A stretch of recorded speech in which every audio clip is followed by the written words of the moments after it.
Here.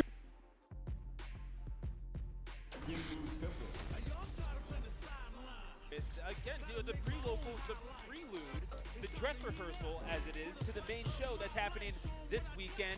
And you already know it's Las Vegas. It's going to be the biggest show in the world. I mean, and how else are we going to start things off than with just some good old pre-local action here in Las Vegas? I mean, not even just this weekend. Tomorrow. Yeah. Everything is going to be going down tomorrow with all of these players probably in the – wow, we have a crowd mic. All of these players in we're going to go to venue. sleep, and tomorrow it's going to be EVO. It's going to be nuts. It's going to be great. It's going to be a good time, not only for the history that EVO can bring, but also the chaos that it can bring. New games, an expanded roster for the first time in EVO's history. That's right. And, I mean, Punk won Street Fighter 6 last year. Who knows what's going to happen this coming year? Exactly. I mean, look, we had a Philadelphian end things last year. It feels fitting that one starts things off at the pre-local this year. So very happy to fill that role. A couple of Tri-State boys done good, making it all the way out to Las Vegas. Shout out Jersey over here. Yeah, But that's how we do. Hey, we got to show the Tampa folks how it's done. You know what I'm saying? Yeah, I mean, all the way in Las Vegas, you get two people from Tri-State area, on the mic for the entirety of you the just can't get rid of us, man. We're everywhere. We're like cockroaches. It's crazy. Exactly. But our first round is going to be Donut Lord and Eric M&W. We got them sitting down right there. Hey, fellas. There we go. Yeah, and going to be interesting to see. Again, we're talking about having a local flavor in all of this, and yet you have people from all over the world, including all across the country. Donut Lord, I believe, from all the way at the very tip top of the Northwest United States, over in Bellingham, Washington, which I do believe is as far northwest as you can go in the continental U.S. I will have to verify that, but either way, we are going to get things going. A little JP and Jury action. And already, this is going to be a very, very deceptive style of matchup. Jury is all about the timing play. It's all about the mix-ups. When it comes to not exactly the range she plays at, but how quickly she can encroach upon her opponent. And JP is all about the keep-out game. So we're going to be seeing some pokes, a nice little crouch heavy there, trying to hold steady as the shard comes down. Nice pickup with the Sentinel, holding steady in this nice mid-screen neutral, but drive rush in, sweep coming out from Donut Lord as we get the throw. Putting himself in burnout is risky. Just playing the offense is important. Still in burnout this entire time, trying to play back and send it green. The teleport over from Eric MW, trying to hold things down. Punish counter Sentinel, sets up for the shard. Going into the projectile instead. Donut Lord trying to play as close as possible, gets hit by the command grab on a Pixel near burnout, gets burnt out, trying to go for the perfect parry, gets chipped out by the Sentinel. Round one to Eric MW. I mean, it was such a struggle for Eric MW to even establish that range to begin with, and Donut Lord seemed like just chipping away everything Eric MW tried to do. Seemed like Donut Lord had a read on until, again, that very end. You want to come back, you got to build it brick by brick, and that is what Eric MW may well be tasked with doing again, as Donut Lord again has the advantage. Throwing in the corner, and on the DI attempt, that's going to guarantee at least a little bit of damage, and the combo punch counter on the Sentinel, pushing things forward, trying to get a little too aggressive. Both players are a little bit too antsy on these drive rushes, so the jumps are coming in super powerful. Yeah, right. Poking steady. The block string doesn't get out of range. Both players at critical mark percentage. You can never get too comfortable at points like these. And the jabs is going to bring us to a round 3. Immediate OD dive pick. Sometimes you got it. Holding steady. Trying for the drive reversal. JP dominating screen control, but that's where Jury is at her best. Being able to approach with the drive rush is just so powerful. Here. Now observe. Charged out. Here. Putting out these Sentinels, trying for some spikes. Go. Even more. That crouch heavy as the anti-air was insane as Eric MW just starts putting up the mid-screen. Finally, Gunnerlord gets in, converts to a level 3. It's going to be mixed up after this here stew.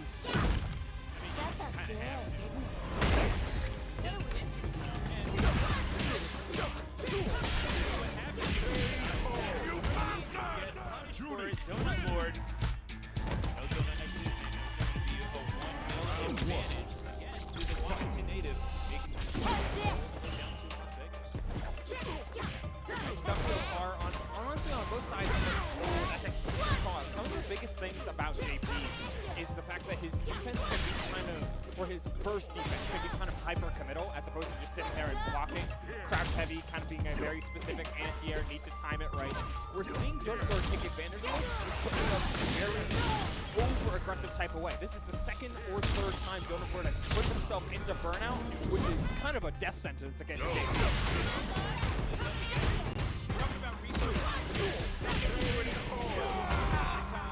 In that first match, which Donut has since adapted to now and taken 3 straight games.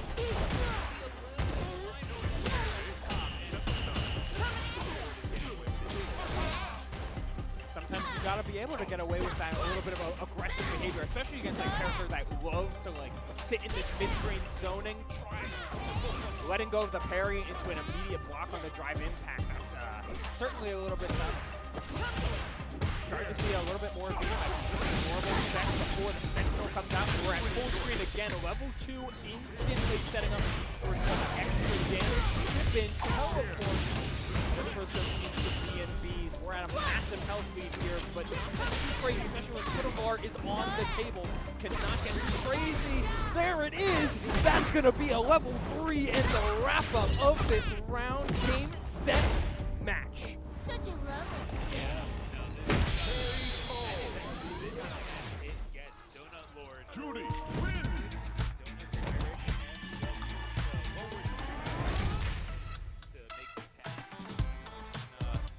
Donut Lord's part is going to move on in this bracket. And again, you know, you're talking about, you know, having a pretty stacked bracket considering what it, you know, considering this is the pre-local.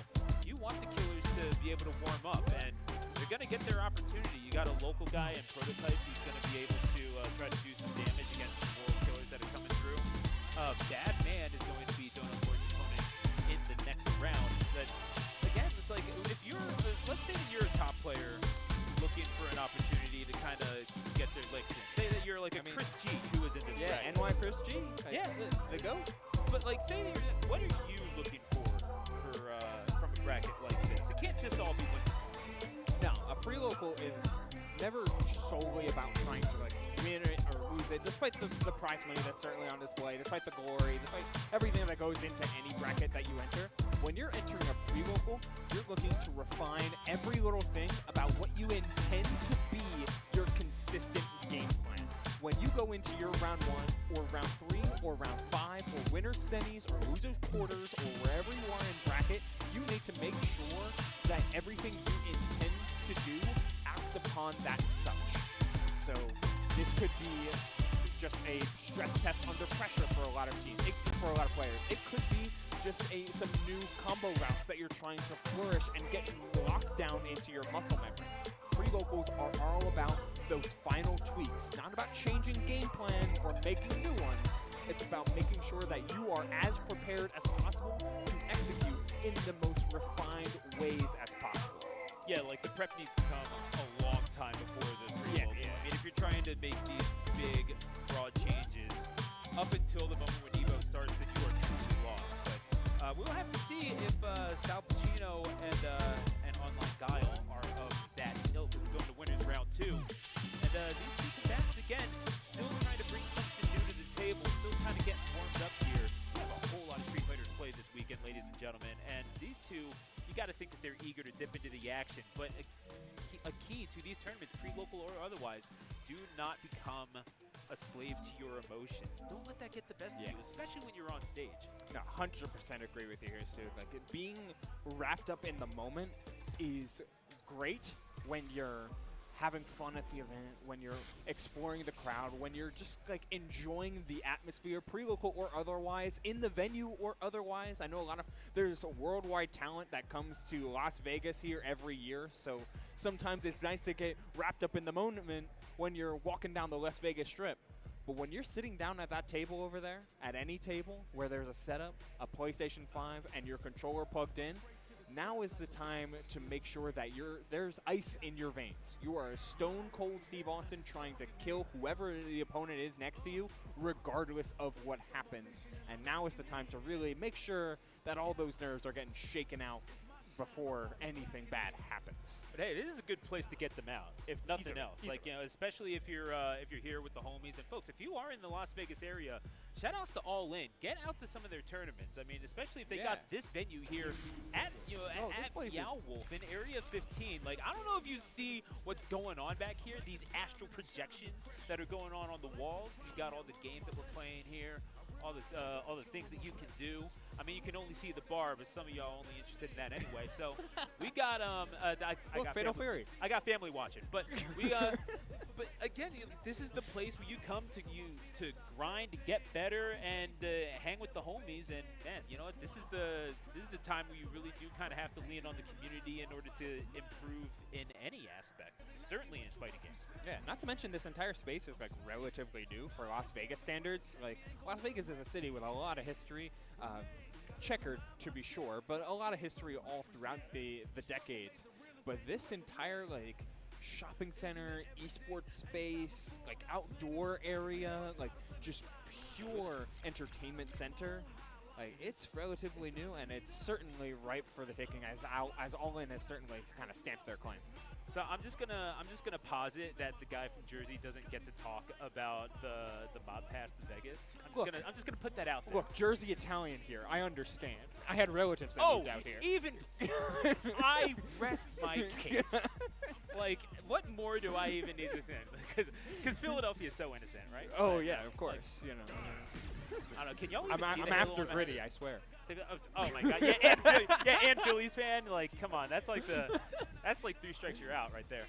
But we're used to strikeouts again, Phillies fan. But we're going to Sal Pacino and online Guile. This crowd is sick of us. Yeah. We'd like to thank you for joining us here at twitch.tv/TampaNeverSleeps. Your home for some of the for the finest fighting game action that you can find anywhere in the world. Sometimes it centers out of Florida. Sometimes they take a little trip to EVO as we get Guile versus Cammy. Yeah, they're doing a quick little button check here for button check. Yeah, they're doing a quick button check. Gotta make sure everything works. But Guile versus Cammy, like these two are kind of in a metagame that is ever turbulent in Street Fighter 6. The characters at the top of the rung are all in the soup, as it were, but always can kind of shift in exact spacings. These two have been here since the game's launch. Cammy being repped by an incredible amount of players to a amazing degree of success, being one of the best zone breakers in the game with things like Spin Knuckle.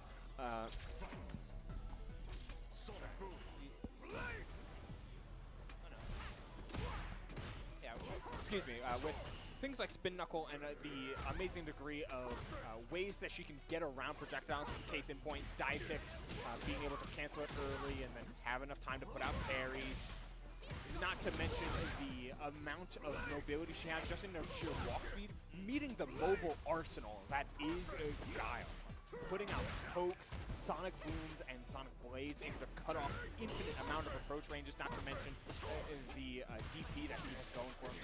Guile is one of the hardest characters to get in on, so we're going to be seeing both of these two ideally at low drive gauges, finding that throw. Looking to try and make some space. That's an instant flash kick to bring us to even health, but burnout on the side of this now. No boomaloo. Instead, we're just seeing Guile retake the amount of control. Flash kick misses, that's the end! Beautiful amazing stroke, and knowing when you're going to get that charge forward, and absolutely the one time the Guile wants to charge forward, become the bull, Cammy plays the matador.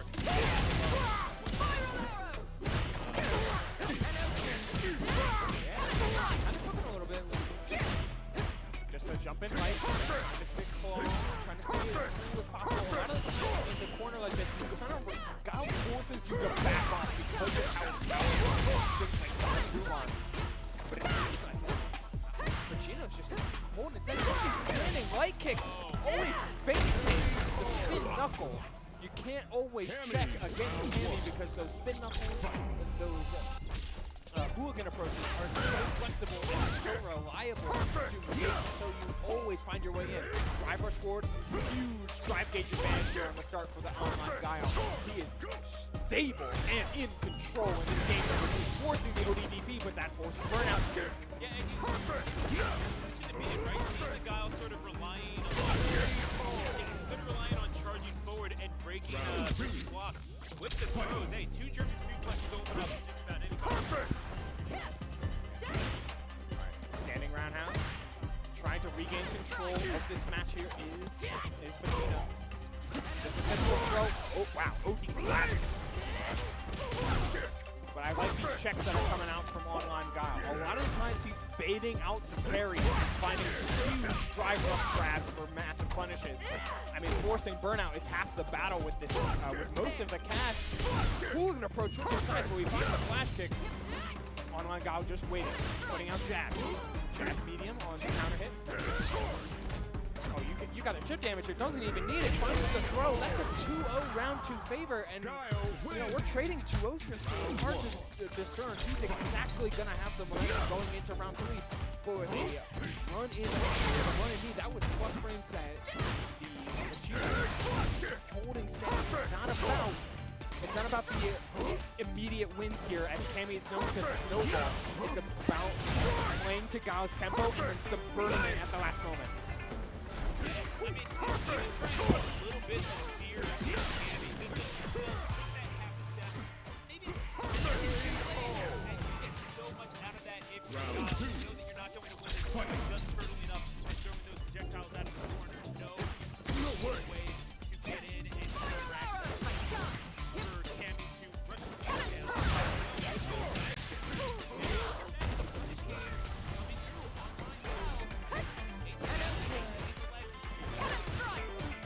Yeah, we're getting those offline reactions from the online player. It's crazy. Love it. You gotta love it. Gotta love it, especially when you can flash kick on reaction. Oh man, we're not reacting to that though. We're seeing the. Oh, okay, you got mixed. For the show too. You gotta love this. South. Okay. Okay, the side switch midgets from Vegino, like you were seeing like empty hooligan approaches to try and always cross up every inch of this Guile, trying for jabs. Another cross up and the double jab closes things out. Round 1 going to Vegino. The set point potentially for this Cammy. We see it. It's a set point for everybody. And like that's the thing. You're talking about compared to the big small these situations.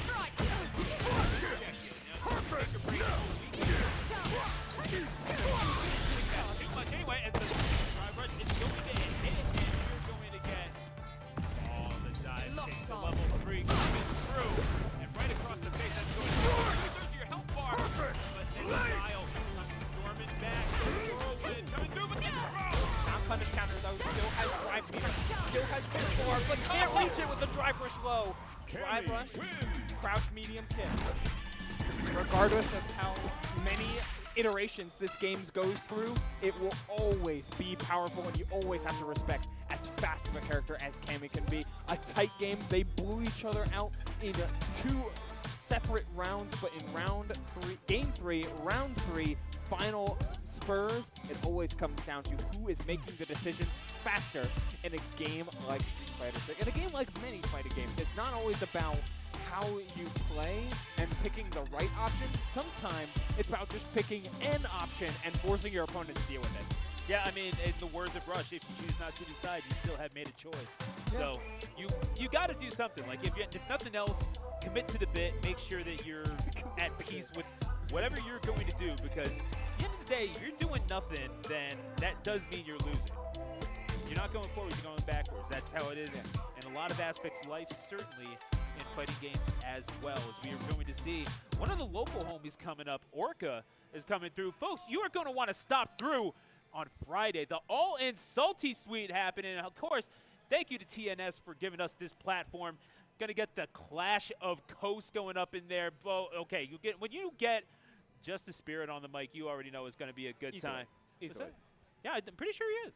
Yeah, Clash of Coast. He's awesome. Like all the casters they got for it is awesome. 5v5s across the entire region for Tekken 8, which has killers all over the board. I'm rooting for the East Coast, of course, but you know you gotta respect every corner of the U.S. and beyond, of North America and beyond, of the world and beyond. I mean, EVO is a grand stage where we might be crowning a repeat champion or a brand new one.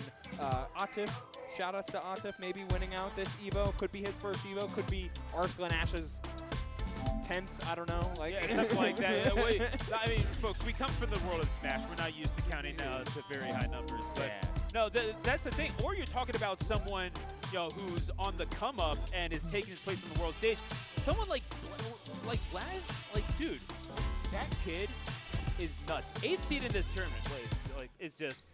He's gonna be so good, going forward, and you already know, with that runners up at Capcom Cup, he just knows it's gonna take the place on the world stage.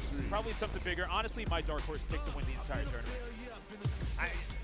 Honestly, playing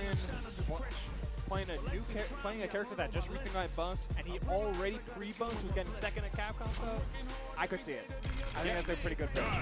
But again, you're talking about the old guard coming through with the new generation. Very much like certain Street Fighter iterations, if you think about it. Just a kid from Chile, dude. It's so awesome. I love these games so much. This Street Fighter is a Street Fighter tournaments are a Street Fighter game. If you think about it. If you do. I'm not going to elaborate on that statement. Don't ask me.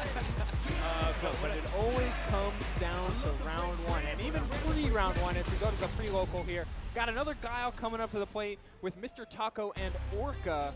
Let's get this mission started. Zangief and Guile looking strong all the same. Now this is truly a matchup of polar opposites. But the biggest thing about that Guile can represent, of course, is Sonic Boom, strength, playing at mid to long range. Meanwhile, Zangief has got enough size on these buttons to threaten the mid-range, but it's going to be the long range that he really comes into the crossfire, to say the least. Yeah. And you talk about interesting developments within the meta, the rise of Zangief. I mean, I love me some grapplers. I'm a grappler apologist. If there's a big dude who grabs it, I'll play it. And so too. Wow, he went for the drive press SPD from that far away. Has the drive gauge advantage though, Stu. But it's a nice pressure on you. Got a 3-stage pressure after that. Guile's jumping. Zangief does not have as many powerful immediate anti-airs, but with level 1 on deck, you always gotta be careful. Sustain himself in order to stay steady. Walking forward, drive rush in, poking below, holding crouch, knee for plus range, headbutt, attacking that drive gauge, forcing the burnout. Look at the drive gauge damage here, Stu. We are seeing pure wall of muscle and mass holding things steady. You can't be careful. Yeah, and that's the thing. It's a game of patience if you are playing the Grappler. You're going to lose neutral most of the time. You have to come to terms with that. But there you go. If you're able to get that off in the DDT from Zangief. Again, Orca, Zangief, by the way, a native of Las Vegas, Nevada, trying to take down Mr. Taco, an invader from Sunnyvale, California. Not too far a drive, all things considered, but it is going to be the low that winds up taking it. Mr. Taco is going to go up 1-0. Yeah, hyper well played here from Orca. I just picked hold things steady regardless if you're getting put into burnout, trying to play the keep out being full remote. And sometimes when the keep out balls pressing buttons, defense is not all about blocking, so you are going to have to block that air, but trying to press a little too early.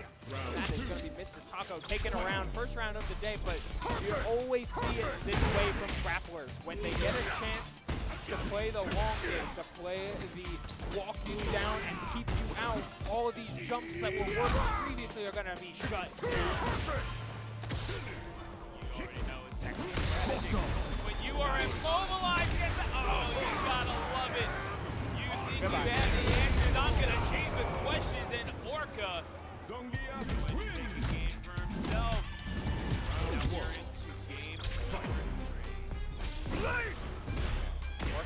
steady.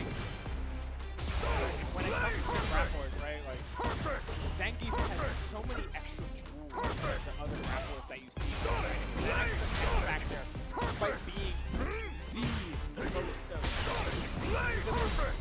grappler of grapplers, but the slow walks, the big body, the heavy grabs, and yet, medium chop is a powerful tool.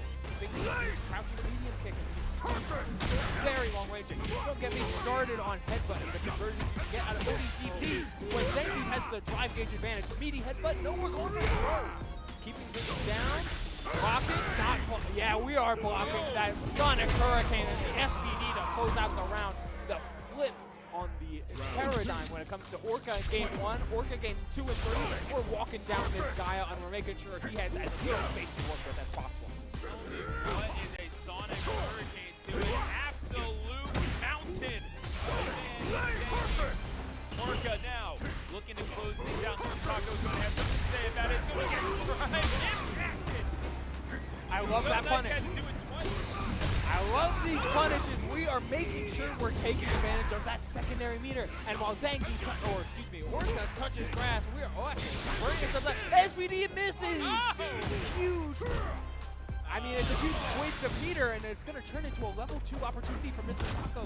Guile's level 2, very powerful, can force keep-out situations. She's got to make sure to use it. Yeah, we're getting full screen, guaranteed, keeping this Zangief out. But I do like the way that Orca played that major jump. That you can just take the cover, and you get the way out with super. So now your beat is back on. Orca, what you need, and now here you go, the big damage opportunity. The jump in is rewarded, and Orca is going to take it, an absolute killer of a whale in this bracket. Sometimes all you need in any given moment is just a low, like a low to the ground timing adjustment.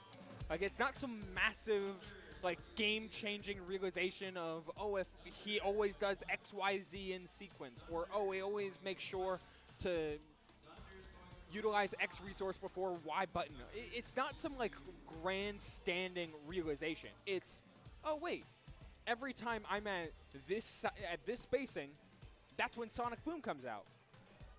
I can jump that.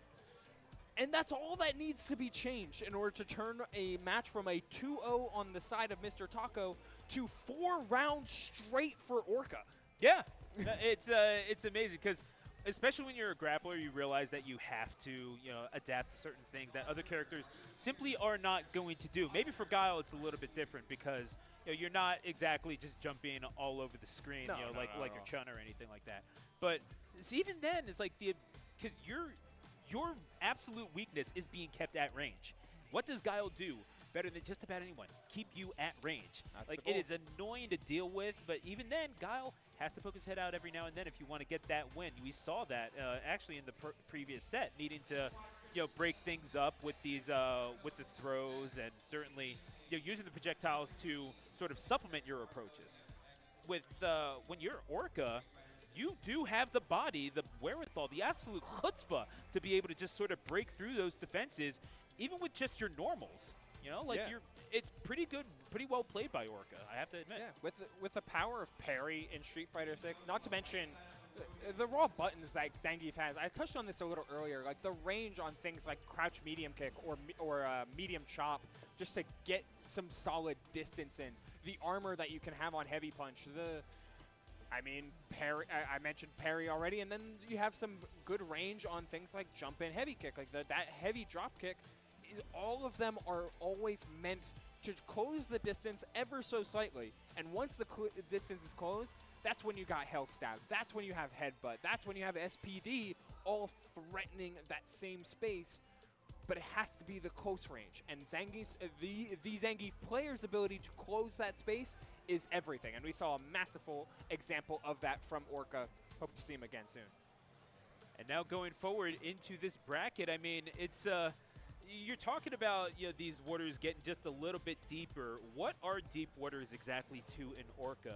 We are going to have to see, but going forward, I do believe, I actually don't know what match is coming up. What I can tell you is that you're going to be watching it on twitch.tv/TampaNeverSleeps. Folks, if you have not done so already, if you want to support Tong in his mission to bring top-quality fighting game action to the world over, all emanating from his humble abode in Tampa, Florida even, go ahead and hit that purple heart to follow. Subscribe if you're so inclined. If you think it's time, drop that prime. Anything that you can do to help out the TNS crew is more than appreciated. And of course, if you can't make it here tonight, that's certainly okay, but because there will be events going on here and, of course, with EVO coming up and the Tampa Never Sleeps stream. I mean, I think on this stream is also going to be one of the first brackets for the NEN Impact stream, or for NEN Impact game as well. So if you're interested in some Hunter x Hunter action, you're going to keep followed right here. Of course, here at Area 15, we're going to be having some casuals all night for Street Fighter, for Fatal Fury, for Guilty Gear, for Rivals of Ether 2, and there's casuals going on right now. Yeah, right over there. Like, yeah. Grand Blue Rising, right over there. Like, yeah. Great time. Great time here all night. It's going to be a lot of fun to see on all sides and on all fronts as we go in and prep for our next match, which is going to be a Barcode up against NY Chris G. Oh man, Chris G, one of the players in, well, a fantastically known player in general, but also one of the players that has been has in the past experimented with modern controls on the highest level a ton. Now we get to see him on the classic. Yeah. And I mean, of course, the New Yorker would pick this skin. Like, I mean, he's looking good. Yeah, no, yeah, I already know, but he just got off the court. What a reaction! Got the Buster Wolf. Gotta love that. And it's the life bar depleted from that Marissa. Obviously, you like the ability to sort of absorb hits and dish out big damage as a result. But when you have the game down to such a science as NY Chris G does, it doesn't matter if your carry skin looks like it's trying to sell a mixtape in Times Square. You're getting these hits, and you're having to. You're just gonna have to hold that because it's Chris G's house. You're just looking at it. Yeah, you can't execution. Once you get to this round, which is surprising because it's winners round 2. Once you get to this round, you can't execution test players anymore. This isn't ranked. This isn't your round 1s. This isn't even your locals. This is a pre-go. You have to be prepared to try and force timing mix-ups and spacing pressure. Going for another level 1 here is Chris G, though. Very much focus on the level 1 to hold on to the level 2 variants that can come from Terry. Dashing in, but you're in burnout. Burnout against Terry is certainly brutal because Fraction is just as devastating an input. Nice stuff with the OD power wave, covering all that space, even covering the jump in from Marissa. Marissa got a lot of nice buffs in the latest season, but and is a huge beneficiary of the system changes. But it still doesn't change a lot of her flaws. It doesn't change the fact that she's rather slow. It's a big body. It's hard to shut things down. Yeah, here, Barcode kind of flipping the paradigm a little bit, putting those plus frames just out of range. We're playing at a tight spacing. And again, being able to open things up with those normals, it does kind of make up for your lack of speed. Just because you can't get there necessarily doesn't mean that the hitboxes can't. Barcode trying to get a little bit of trying to break through these power waves. I mean, what else are you going to do? You realize that there's a mobility problem with this Marissa. You better be taking advantage of it, but Chris G almost getting opened up, but putting out the fire just in time. But we are going to see the power geyser erupt, and Chris G going to take that round. Definitely things to like for Barcode there, but not nearly enough. Has a hell of a nice reaction on both sides here from Chris G. Not only the power guys on the jump in, Terry has some pretty solid meter game. So playing into your level 1s and level 2s are way more beneficial. Oh, the overhead getting armored. But we're still finding back pressure. A level 2 build. We're making sure we're ending this round with a level 1 Buster Wolf. Ending out the round. Nice stuff from Chris G. It was about consistent, reliable pressure all across the board there from Chris G. Making sure we walk out of that round with not a scratch. No rounds dropped. Yeah. Moving things clean just as thoroughly as usual. Takes a bold man to wear all white to a fight. Like, I'm just saying, like, you know how easily that thing can get scuffed up, especially walking through Times Square. That thing's gonna come out looking charcoal. Real talk. Honestly, that set moves so fast. It's like it was hard to paint a really solid picture of like just what Chris G was doing well. Like playing against Marisa, oftentimes you're forced into one of two avenues. Either you play like hyper defensive, take advantage of the fact that keeping Marisa out is, well, harder than it was before, isn't exactly as difficult for many characters to deal with. Like, even with stuff like Power Wave and Round Wave, like as long as you got a DP, a lot of the times Marisa can just feel really stuck in a long-winded, long style of match. Or you play the inverse of that, and you say, hey, I know a lot of the times your initial reaction is going to be the armor stance pressure or armor stance grab. I can play around that. I can play fast as possible, and I can make sure those supers are buffered throughout most of my combos to ensure that we're maximizing damage and inevitably forcing Marisa to make the first guess. Exactly. And it's all about baiting out that interaction initially, right? Because you know if the slower character is made to be the one that moves first, then obviously that's what speed is in a fighting game. It's the ability to counterpunch. It's the ability to, obviously with punishing, that goes without saying, but if you are able to like just even move in and out and control the negative space in a matchup, of course you're going to be able to do that against Marisa. Like, what's she going to do? That's what you saw. It's like, I mean, the test with the power waves, I mean, what are you really expecting a Marisa to do against that? Even if you get her jumping over, that's a whole frame commitment. Like, you're basically buying an engagement ring for on that, a character with a DP. for the jump. Like, yeah, it's easy. I like that you bring up the idea of negative space, because it is something that is kind of under-referenced a lot of in the fighting game sphere of like how does a character take space is kind of the name of the game across any fighting game. Fighting games are games about space. So being able to either manipulate or take that space on a large level or a wide degree is oftentimes based on how quick your normals are, how fast your burst range is, or how good your walk speed is. And Terry, as a little patch, little buff after little buff that upped his consistency on all of his normals, that made openings allowed to be a lot more explosive, and of course converting into level 2 combos even easier than before and even more flexible than before. Terry's become one of the better characters, and I think it's just dominating negative space. It's not the best, but one of the better. No, you're absolutely right. But also, you get that you get the power, you get everything that you get from those specials is certainly worth the risk if you are considering choosing Terry Bogard in this game. And that's kind of the standard fare for Terry in many of the games in which he's featured. Not all of them standard fighting games. So we're going to see now just how well these next two can fare. I haven't refreshed the bracket, so I'm simply going to see, okay, Akuma versus Yuri, and oh boy, this could be problematic. Yeah, I mean, we're getting our one of the masters of not only negative space, but also just the game as a whole. Akuma, so powerful, 9k health, but he makes you feel like you're at 9k health too. Oh, Adamantine Fist, trying to provoke. So this is what the speed and power of Akuma can do, shimming around the grab. Getting the heavy Tatsu as a finisher has yet to be touched. That target combo does end in an overhead. A nice jump over from Protagonist, getting a chance to play out this round a little bit. Ooh. Keeping spacing tight. No, that's tragic. Gotta love it from Bishop, who, I mean, starting out as dominant as you would like, was very quickly in control of that one. And again, that's what happens when you give such a quick character with buttons. You know, all the keep out tools that you need as well. You know that you're going to have to play around something, but as the Yuri, you don't necessarily know what. Beautifully grabbed in the middle of the air, and that's what happens when you get a little jump happy. Yeah, the air throw to reverse positions. Both players are kind of jump happy, but the longer you let this go, another air grab on the demon flip. Yo!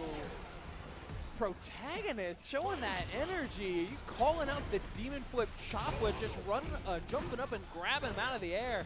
Nice call out on the low as well. Some solid pressure all the same, jump in.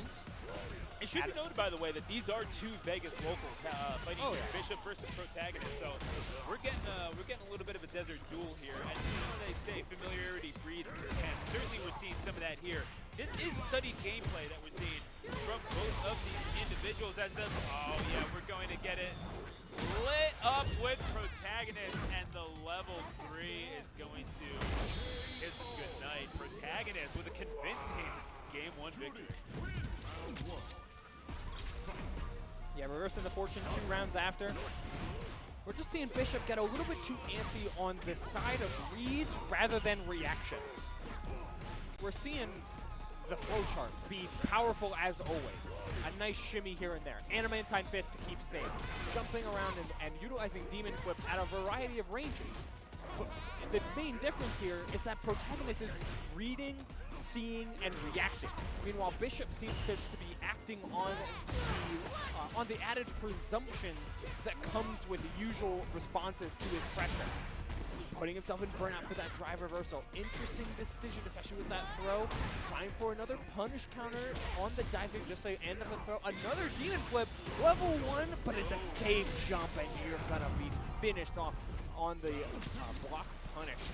Blocking that level 1 Protagonist. Drops round 1, looking mighty strong. Putting out that medium kick, the jump in.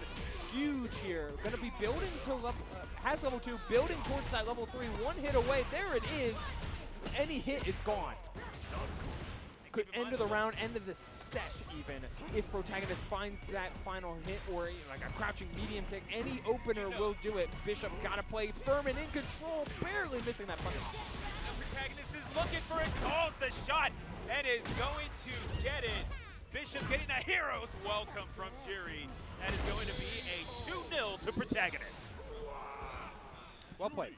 Well played all the same. Like the existence of many problematic behaviors on the side of many characters in Street Fighter 6 always makes trying to find the spacings that you want to play at super tough, especially for faster characters that we saw on the screen.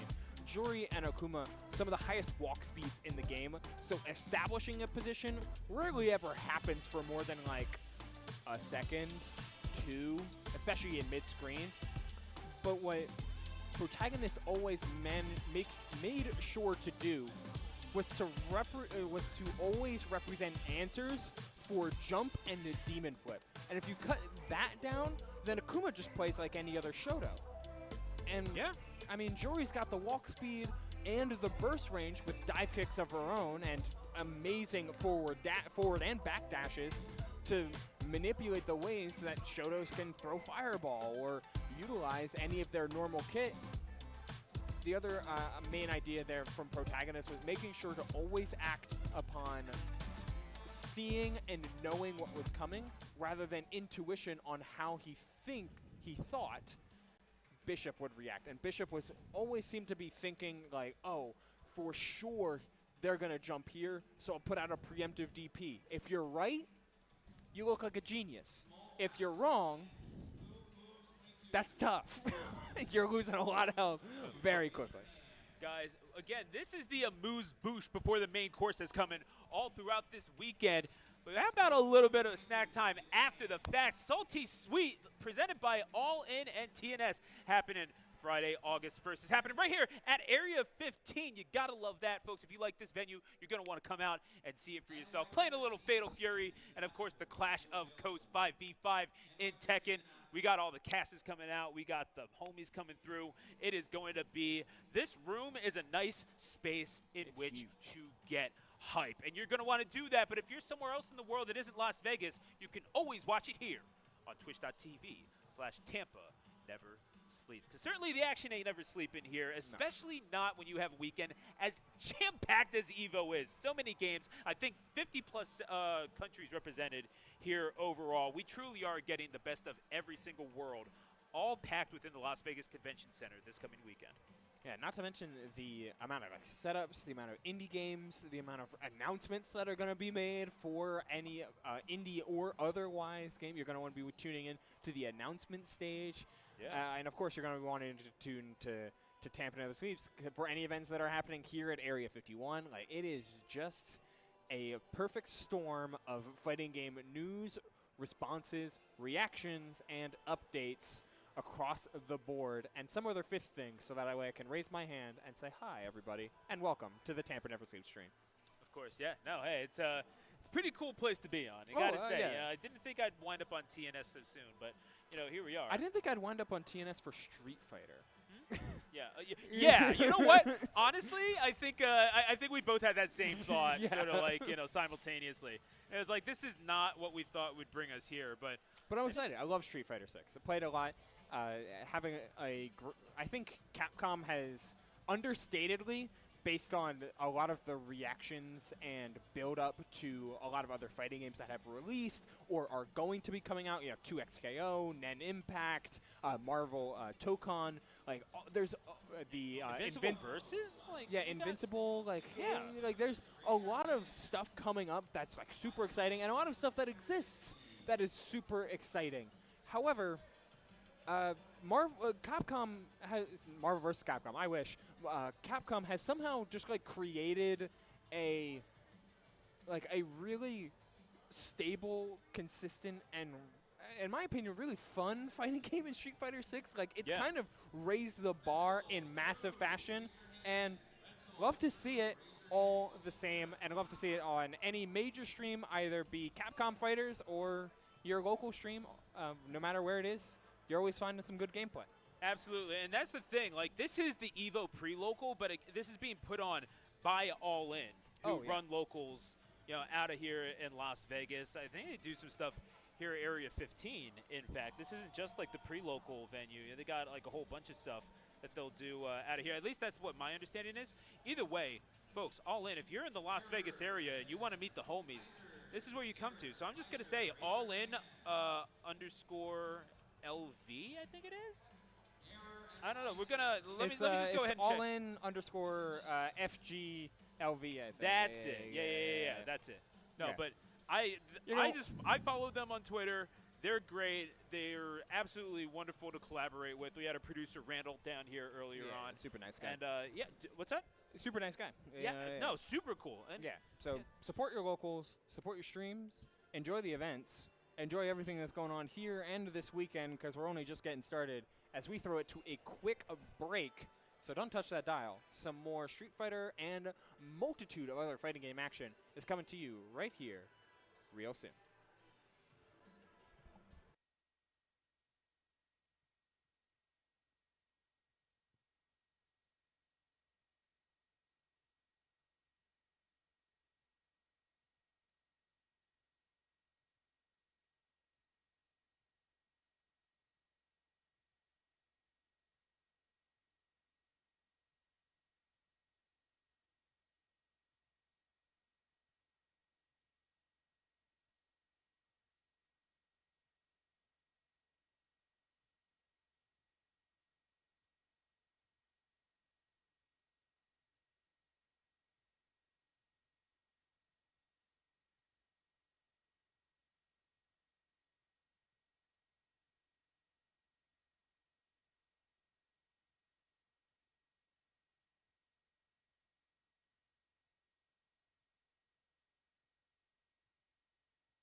Back to High Stakes, the EVO pre-local hosted right here at Area 15 in Las Vegas, Nevada. I'm Stu, the announcer. Ooh, my colleague, folks. I mean, again, two Tri-State boys done good. It just goes to show just how EVO has this gravitational pull. The entire fighting game world revolves around these couple square miles of space, and certainly no better evidence of that, in my opinion, than this next matchup, Artificial Holly versus Jack Zera, a matchup between Tennessee and Saskatchewan, if you can believe that. I wasn't expecting the second one, but like I don't know what I should be expecting, to be Yeah. fair. Like, That's the thing. You kind of have to expect anything. I believe that there are 50-plus countries represented amongst the competitors at EVO. I could be wrong about that. Don't fact-check me. But what I can say for sure is that Canada is one of them. And, hey, what else can you say, man? I mean, Jack Zera making the ride all the way from Saskatoon to be here. Yeah, I mean, we're starting to get into the tenth side of bracket, right? Like this is winners round 3, which is what we'll be getting right up next. That'll feed into top 8 qualifiers and then like into top 8 itself. So we're starting to get into the nitty-gritty side of bracket with all of the intense members of this squad trying to make sure that they're going into Friday, into the first day of EVO, into what could be the first day of the run of their lifetimes on a high note. Right. Exactly. Just making sure that they have everything that they need to compete on the main stage. This is the dress rehearsal, and now they're really starting to really get prepared for opening night as the curtain rises upon the most grand stage in all of fighting games, the Evolution World Championships. Folks, I mean, this is just one of the places where you can watch some of the action. Folks, this is not the last time you're going to see Tampa Never Sleeps live over the course of this weekend. Obviously, you have the main tournament action going on the EVO channels, but Tampa Never Sleeps is going to be broadcasting the Salty Suite tomorrow night, where we got a little Fatal Fury action and the Clash of Coast 5v5 happening with Tekken 8. I am actually just so stoked for that as our producer Marissa gives the players the go-ahead. I mean, this match between, again, looking like Chun-Li and Cammy, it's not like we haven't seen plenty of this, but it's one of those matches that still tends to polarize people somehow. Chun she's gone through the ringer when it comes to quote-unquote like meta viability, tier list placement, however you want to judge it. Chun-Li has gone through every stage of grief that you could possibly imagine, from top 3 to bottom 5 to everything in between. And now she's seen as pretty good. I mean, everyone in this patch is kind of seen as pretty good for the most part. Still, we're starting to apply that pressure, and there's nothing that you can really do to try and beat Cammy when it comes to true pace of play. You always have to recognize like spacing and exact positioning when it comes to these two. And luckily, Chun-Li's got some really good responses, but doesn't have quite as responses for Jack Zera. Finds the driver's button, goes for the reset with the overhead. Not going to find it. Instead, the DP finds its mark. Jack Zera getting their way in. Poking down, and this should end the round. Double drive rush into the cannon and spike. Nice DP, closing things out. Yeah, having those boots dig India is not a good way to start the day. But as we go into round 2, Artificial Holly trying to find a way to establish just a little bit of momentum. Certainly using a little bit of meter, you'd be well on your way to doing so. And one nice meaty setup. Yeah, about to get another one online there is going to cross that threshold with the throw. How do you like being put in the throw loop, Cammy? Put into the corner and just about perfect and very nearly was, but a sliver taken away from Artificial Holly's bar the entire time as Jack Zera is going to have to a wake-up call administered to them as we go into round 3. I mean, Jack Zera is kind of hyper-focusing on the advantage that can be offered by jabbing.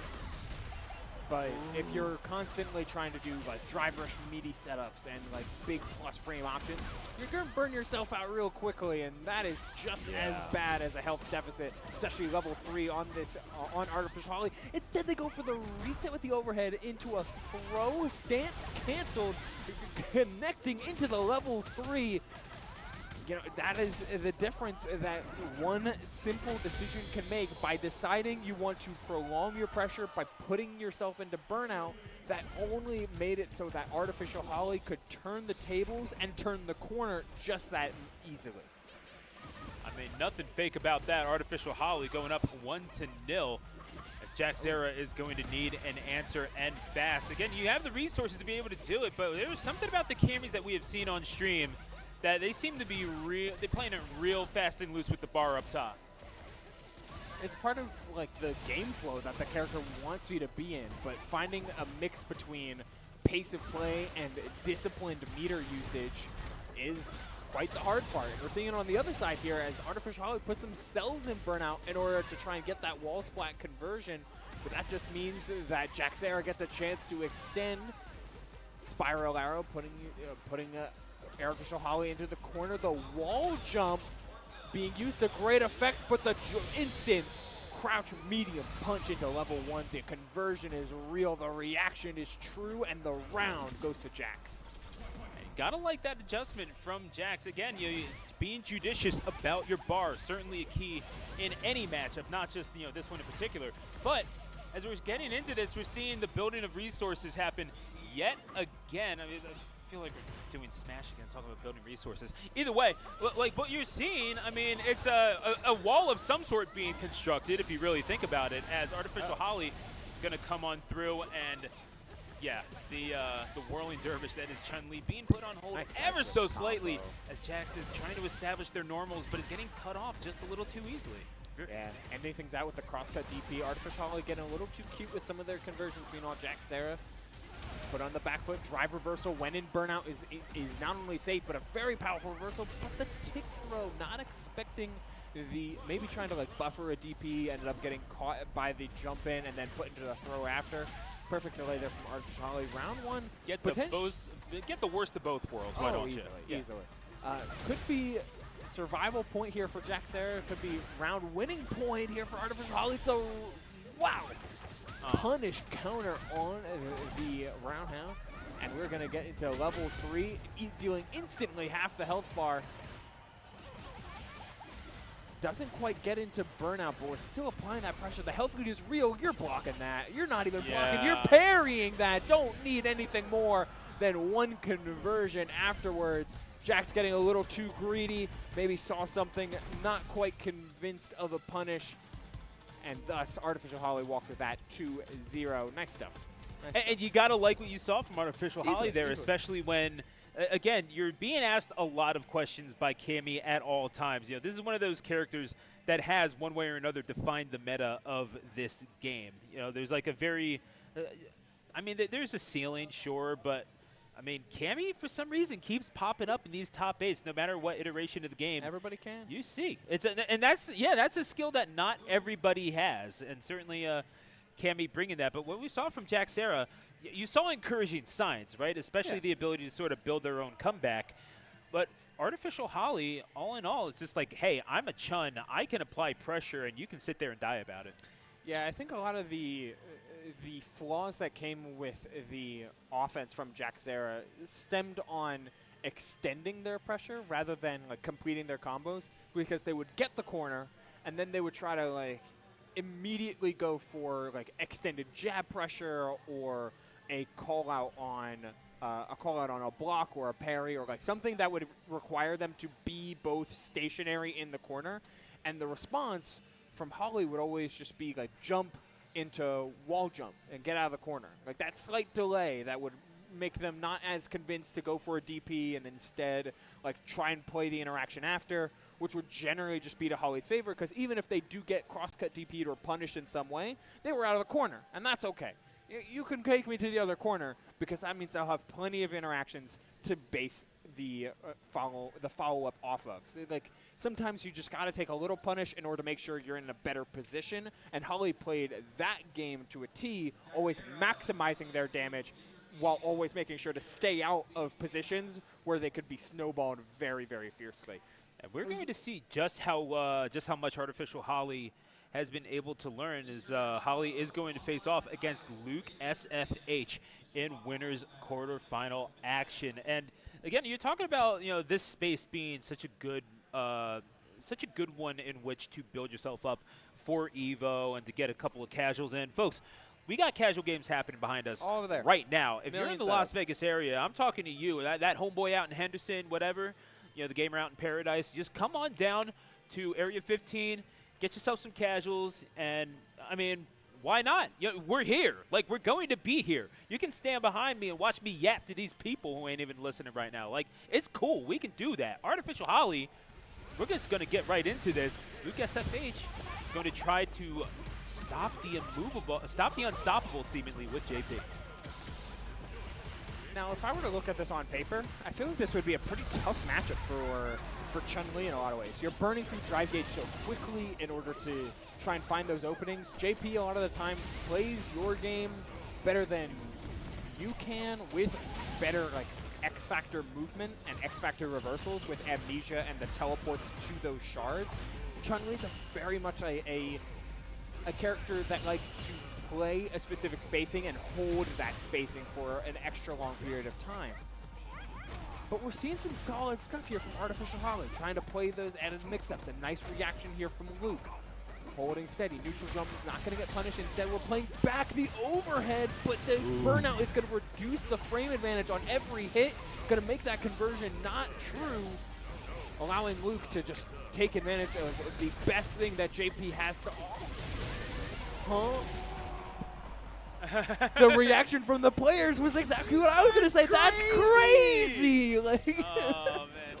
It's like sometimes they're upsized to being right next to the players. And I'm not saying there's many. I'm saying there's, like, there's enough. That might actually be it. Anyway, JP is going to keep Chun-Li across the screen, which is about what you want to be doing if you're JP, because you can. Yeah, the walk speed from Chun is decent. The drive rush is solid. Like, the jump in also decent enough with that extra little skip. But JP has so many prominent responses when he gets set up. And by when he gets set up, I mean level 2, just holding down the corner, punishing that drive gauge, forcing burnout, and instantly finding the punish after with that low. Nice stuff from Luke to instantly even up the round. Was expecting to take the round previously off of a couple flows, but instead we're getting to a round 3. Doesn't have the meter advantage, but you don't necessarily need it. JP only needs level 2. Meanwhile, the level 3 from Holly converting, trying to make sure that drive gauge is low and that early health lead is massive. Not even drive lead. Holy, we're putting him into burnout, and the drive impact. Circling. Meterless combo, trying to build level 1, builds in the conversion, getting the perfect, excellent stuff, extending the combo just enough to make sure you find a level 1 so you can finish off the round, point going to Artificial Holly. I mean, we were talking about if Artificial Holly had studied enough, thus far passing the test and getting a 100 on that last bit. You gotta love it, although Luke SFH certainly capable of adaptation themselves as we start this game number 2. Immediate offensive measures from Luke SFH, trying to get something out of the teleport. Maybe not as much as Luke would have liked, but still drive impact and something with hard knockdown. You gotta like Luke SFH's approach at the very least. Not keeping your head down, not mulling over anything, but just trying to maintain a game plan here. Yo, check the adaptation from Luke. It's super small. Luke has started adding in a hair's length of delay on all of their inputs and all of their pressure and defensive reactions, expecting Holly a lot of the times in that first round to put out parries first and foremost upon any sort of like missed offense. Like if something gets blocked, you're seeing a parry. If a sentinel is going out, you're seeing a parry. You can play around flash parry better than ever before, and Luke is doing a damn fine job of that. Has not been touched here in this round number 2. DP getting punished, level 2 online. Choosing not to go for it right off the jump, instead just sets up shard, fakes out the sentinel. Yeah, that's not what you want to do against JP is whiff. And that's Not the at thing. all. Like, if you're able to extend those combos, this is what we saw Artificial Holly doing so well earlier on in that game number 1. But Luke SFH now with a head of steam. That is the last thing you want is JP moving and moving confidently. As we're going to see, again, the pressure being exerted by Artificial Holly. You're going to need a little bit of that, and oh my gosh, the dizzy dance into the combos. Artificial Holly going to use JP as a punching bag. Into the corner, what are you going to do? Luke is able to put out the fire and take game number 2. Yeah, finally an OD Amnesia landing in a beneficial manner. A lot of times, Holly was finding enough time to delay or read the Amnesias, but instead, Luke finds the mark, finds the opening, and is looking to keep that pattern going. Again, just hairs a length of delay on some of the triggers on the Sentinels, on the Shards, on the Spikes, and on all of their normals. They're just waiting for Holly to commit to something big, whether it be a defensive or offensive movement, and shutting it down. There it is. Yeah, that jump in again. The jumps are frame commitments, so Luke SFH is going to be more than happy to punish that, especially if it's an empty jump. You can't get cute with it. Luke is going to make you commit one way or another, and it's going to be an impact. And a big one straight to the midsection. Luke, yeah, go ahead and salute that one. That is round number 1 to Luke SFH. Yeah. Luke holding real steady here as you can find the low forward, just jabbing it out, trying to maintain the setup. JP with level 2 is a hard character to beat. Flash parry still in the repertoire of Artificial Holly, not trying to over-adapt and change their ways too much. Drive reversal to shut things down. Looking to hold steady in this exact position. I love the mix-up between backdash and forward dash, walking forward again for the forward throw. Oh, going low that time after the stance cancel. Holly trying to reach into their bag for extra pressure, extra openings. Luke putting himself in burnout. But you're at center stage. You're at center screen. That's what you're looking for. Up until the forward movement from Holly, trying to force into the corner. Finds the forward throw, using the invulnerability to power through the Amnesia and take the round. Level 3 on both sides. Full meter, full drive gauge, winner take all in winner's quarters. And Luke trying to stay on the winner's side of this bracket. Artificial Holly trying to melt the defenses of this Minnesota-based JP. Going to have to see if Artificial Holly can get through. I mean, Luke trying to turn this game into a bullet hell. I definitely respect it, but then you just get drive impacted and thrown into a corner, and now you're in trouble.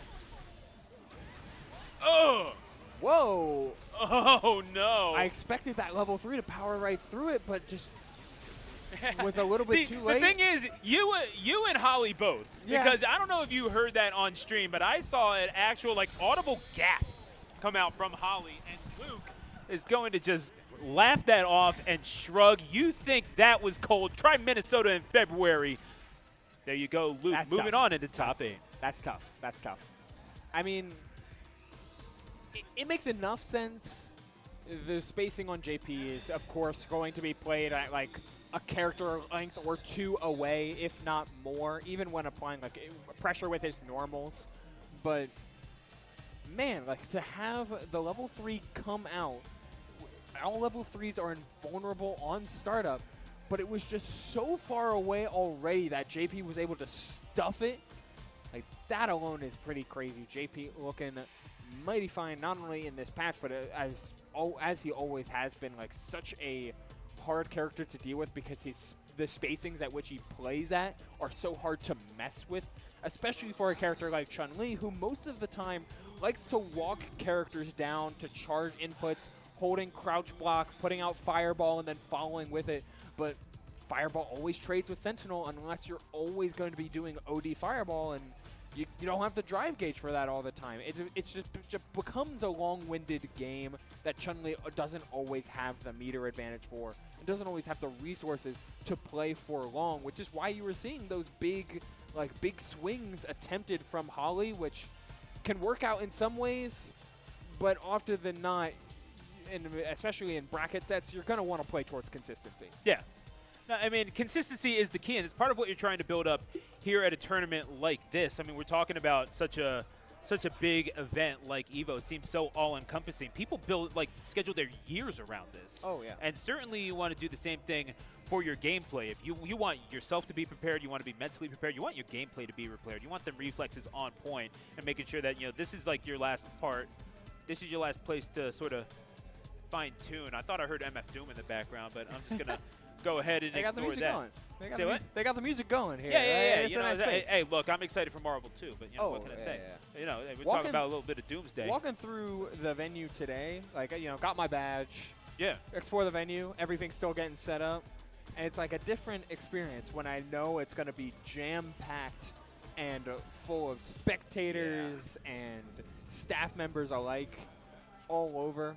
Like, Yep.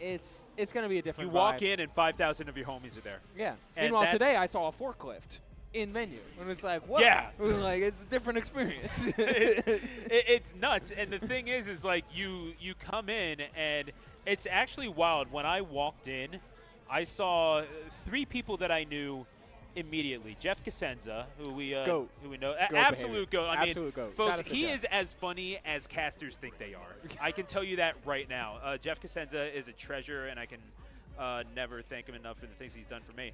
And then I saw the twins from Duo Studios, Diamond and Domo. Oh, yeah, Friends of okay. the channel, friends of Tampa Never Sleeps. Florida based in their own. Shout out Yeah, Jacksonville. so And, like like- Jeff works with Duo as well, so Yeah, it makes sense that exactly. they're You know, all it's here, yeah. like the entire Duo Studios crew, and I'll shout out Duo Studios here. But Yeah. like, that's and again, you're talking about like you see family for sure, but then you get to meet more homies of your own, and they're all across the world, and that's what really comes through here is the fact that this is just people from all over the world. And say what? This is best of 3, I believe.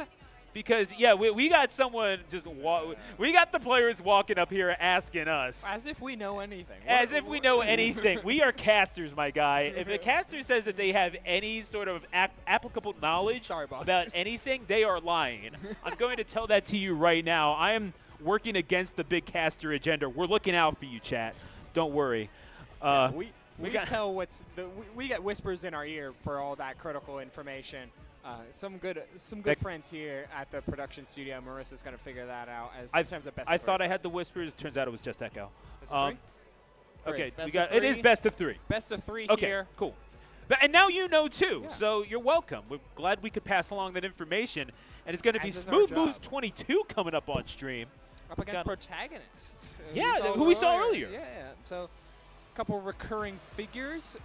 Smooth Moves on the jury. Protagonist representing Guile. I mean, you can't just have a protagonist and not have him be the. Actually, protagonist was the Yuri from last time. Yeah, I'm pretty sure Protagonist was the Yeah, jury last time as well.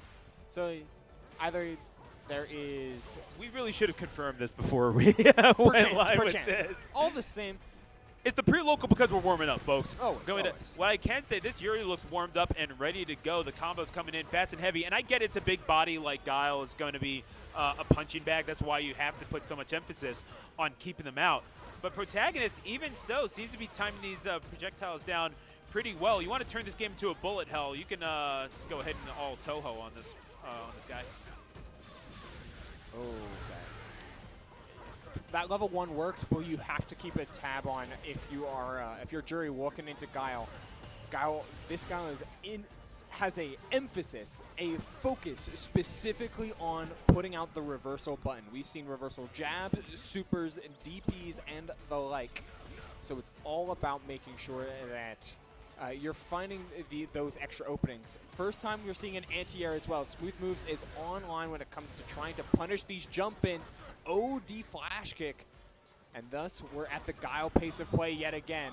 How often does Protagonist want to commit to those big options? Finding the plus frames, though. And a nice punish into the burnout opportunity is abound here if you want to either prolong this burnout in order to make certain you have chip damage.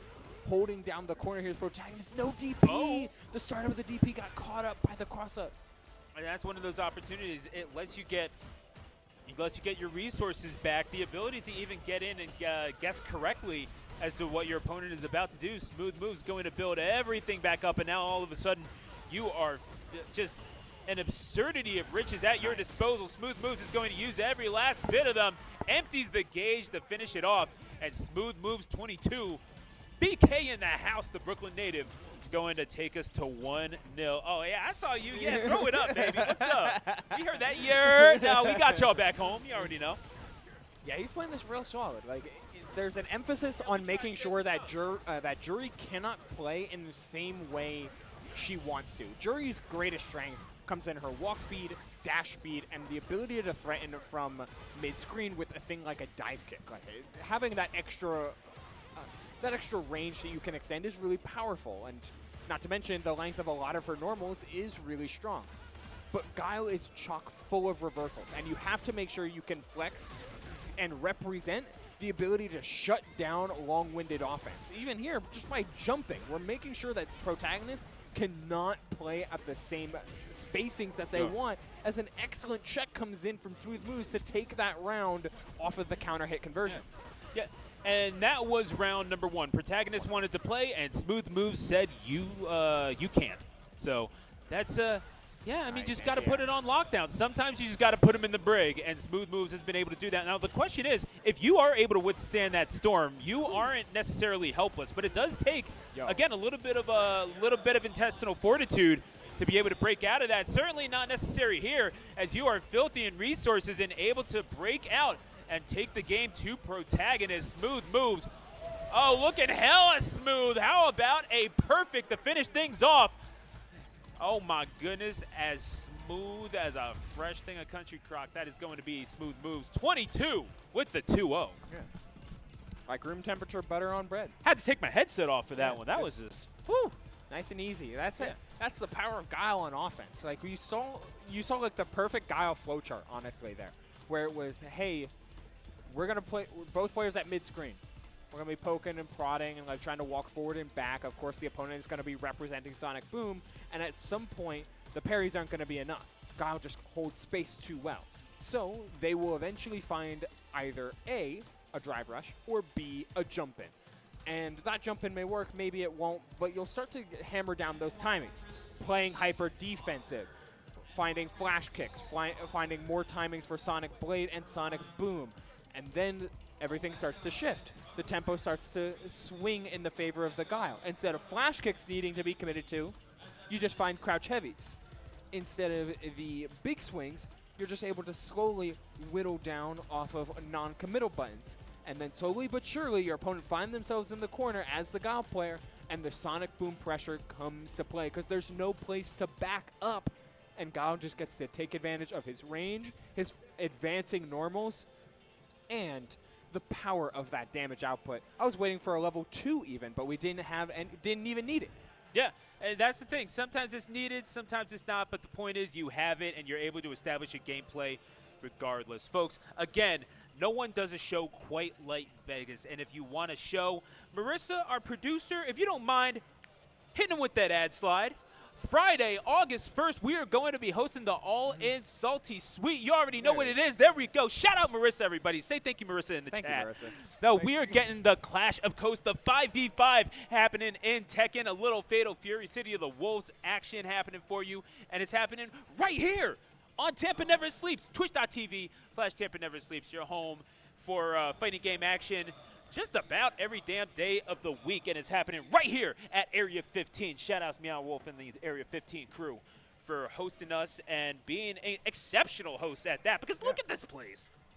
Yeah, you can't even see all of it, but like outside those doors is a bevy of restaurants, of things to eat, cafes, places to shop. Like this place blew my mind. This I'm place, not even like gonna walking in from 100-degree heat into this like dimly lit entertainment venue, like an oasis and also a rave.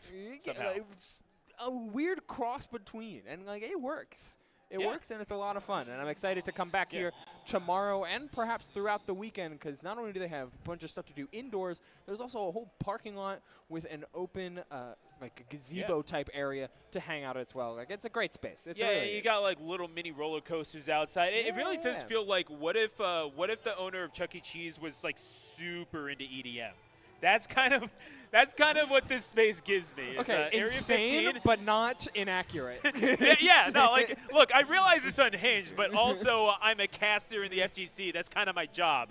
I watch too many of these TNS streams. Tong, you reap what you sow. Anyway, we're going to get Happy birthday.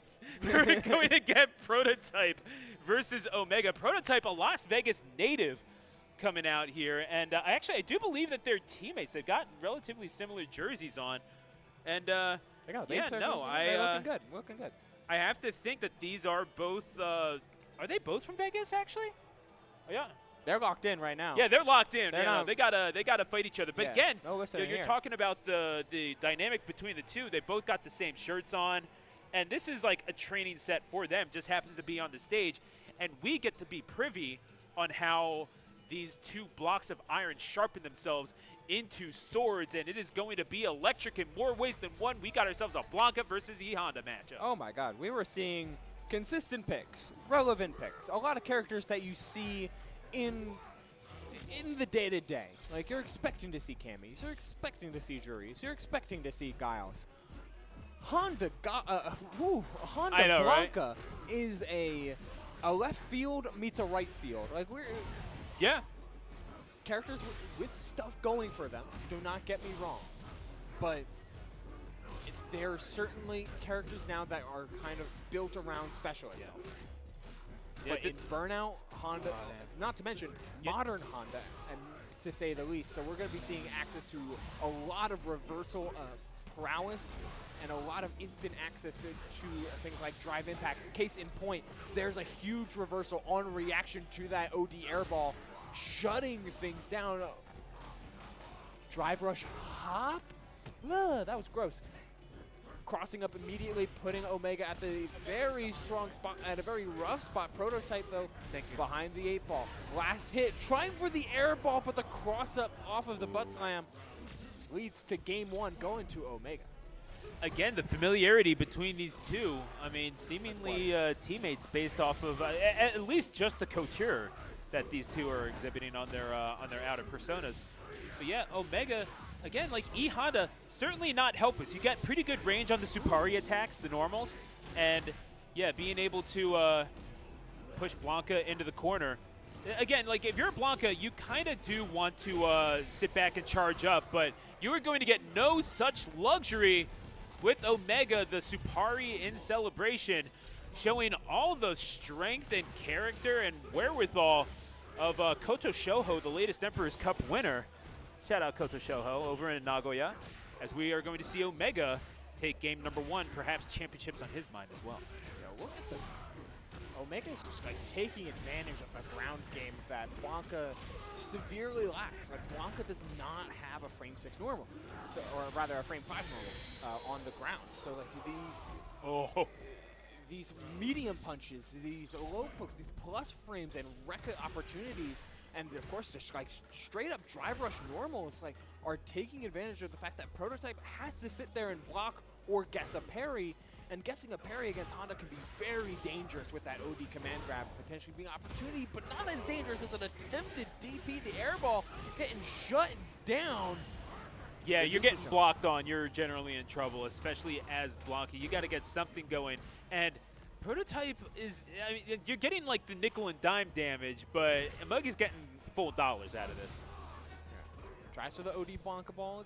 It comes in and goes just as quickly. These parries are on reaction. Medium punch, poking. Oh, and there it is again.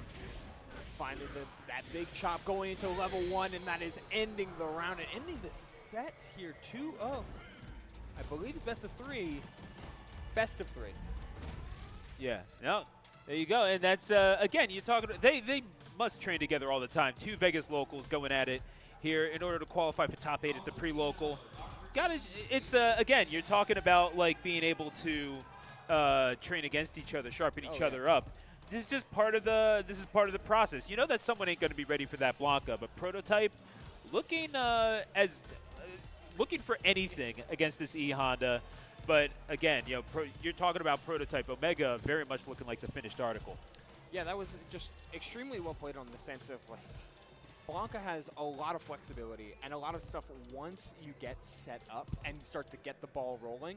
Blanca can be really, really hard to stop, but what makes, I guess from what we just saw, what made Honda so good in that moment was individually powerful buttons that were able to reliably and more quickly outrange Blanca's effective poke range. A lot of Blanca's larger range moves, they're going to be like frame 7, frame 8.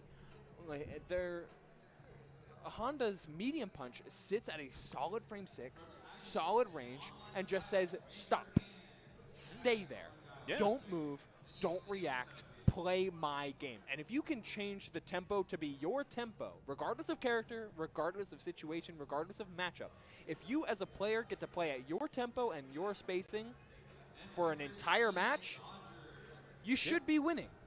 Yeah, and that's the thing. Like, it's about establishing your range, right? Some people do that through the projectiles or whatever. They're different ranges than others, JPs. But, you know, sometimes all you have is your bare hands. And when you're able to do that, hey, sumo wrestlers out there, that's why you practice your tempo. What can you say, man? Get on that pole, start slapping. We can do it right here, and I'll do it repeatedly. Like, Honda's standing medium punch is a ridiculously powerful button that wraps his whole kit together in a way that he had before, but only got better in the current season of the game that we're in. Just being able to say, walk up, bop, stop, and then special cancel that too, whether it be with drive rush or to supers.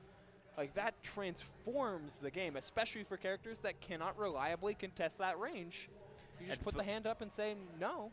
And it's you know, knowledge like that puts you on the plateau of being able to do something big. And we are at the plateau of top 8. We will cross that threshold right after this break. Don't go away. You're watching High Stakes, live from Las Vegas.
Folks, welcome back to High Stakes, the EVO pre-local, live from Area 15 here in Las Vegas. Alongside Ubel, I'm Stu, the announcer. You are watching twitch.tv/TampaNeverSleeps.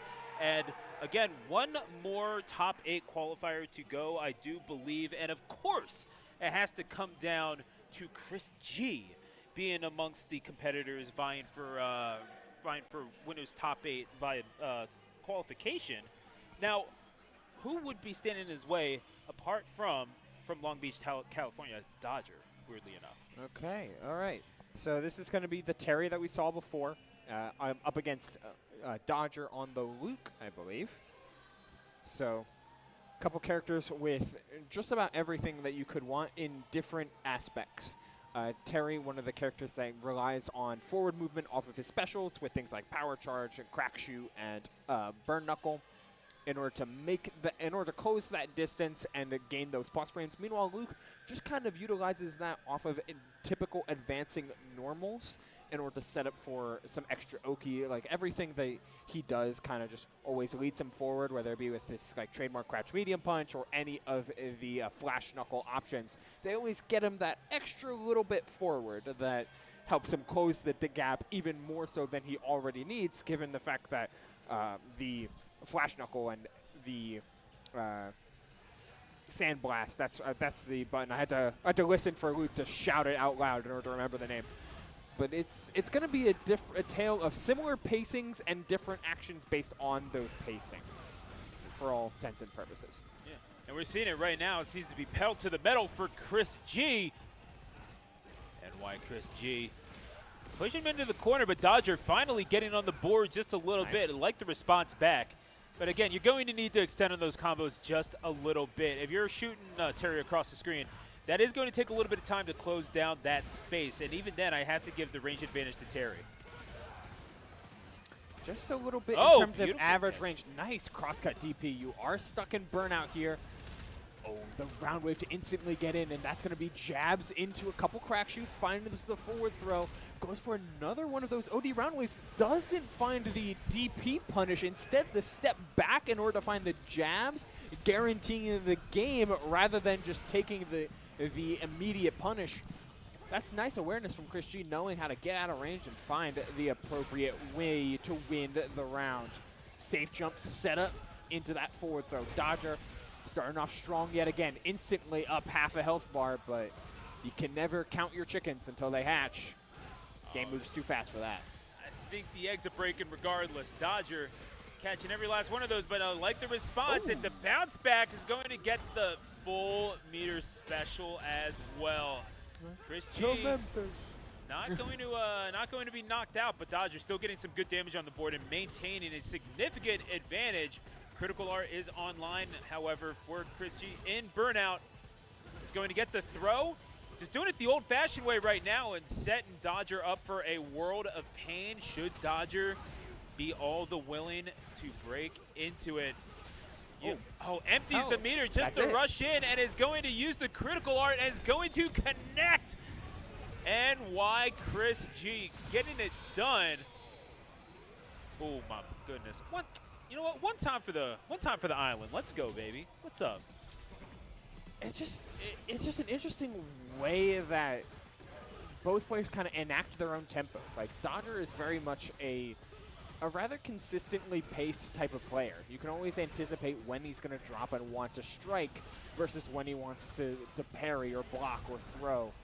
Meanwhile, Chris G is constantly flipping on a dime, it feels like, between putting himself in burnout for those full-on stints of aggression versus willing to play it slower and willing to play it a little more focused on like burnout punishes or safe pressure.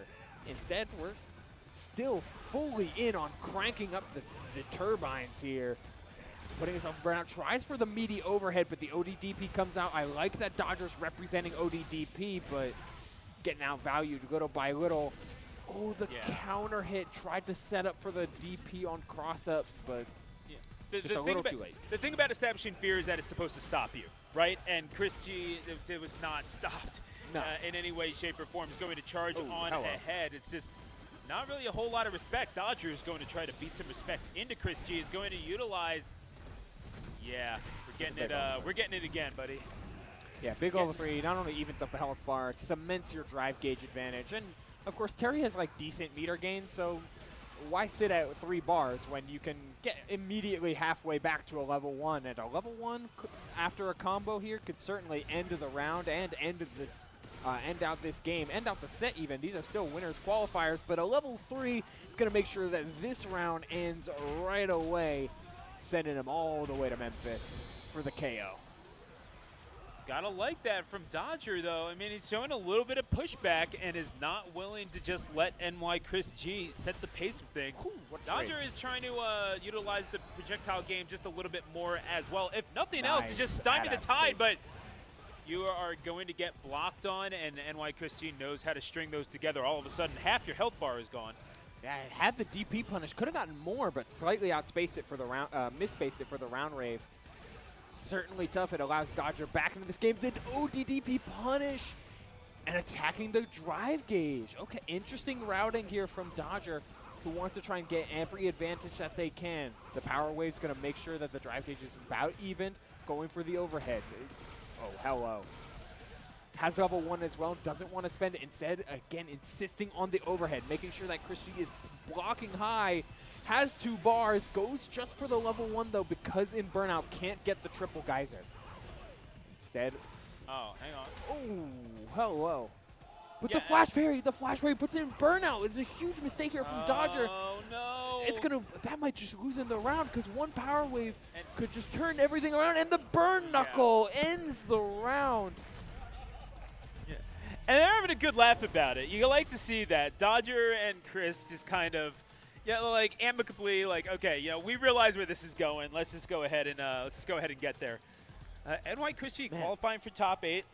Can't say I'm necessarily surprised. We've seen plenty of this guy play. Guy's got history. Guy's got history. But shout out to the Tri-State. It's just tough that like that's the way the game ends, right? You have the meter advantage from after a level 1 was burned from Chris G, so you're both at 1 meter, but like building your way to the level 2 sooner would be for Dodger. Dodger is the one with the drive gauge advantage, so you get to still flex parry, which, as mentioned, is very powerful. Like everything is on the table until your flash parry and anticipation of something puts you in Burnout. You don't get a chance. You suddenly are on the back end of all of these advantages, and a couple power waves and a burn knuckle cements your fate. Like that is just a rough way to lose that set. Yeah, not one of those ways that you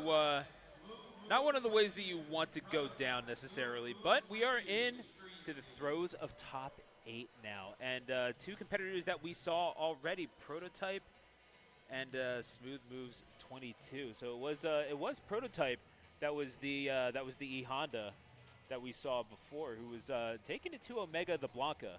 Oh, so, okay, yeah. So we learned, but so this is Honda Guile, and then on the other side it'll be JP Terry. Yes. Of winner side, top 8. Loser side still populating.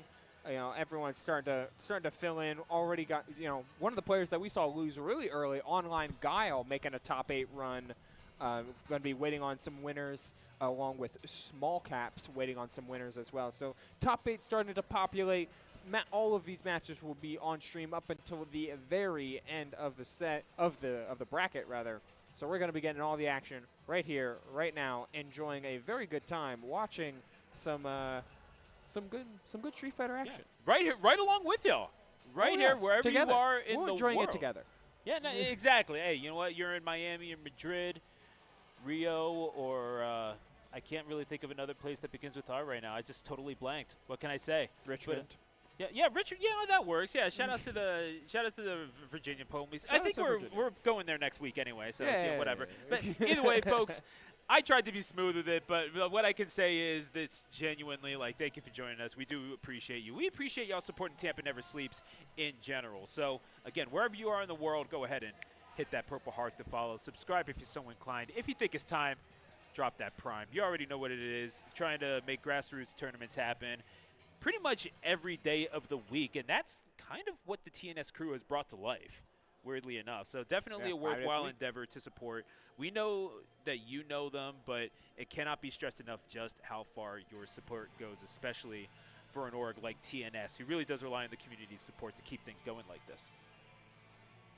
Absolutely. It's ranked as one of the best weeklies, one of the most known weeklies for a reason, representing every game and every style for all your viewing pleasure. Getting into top 8.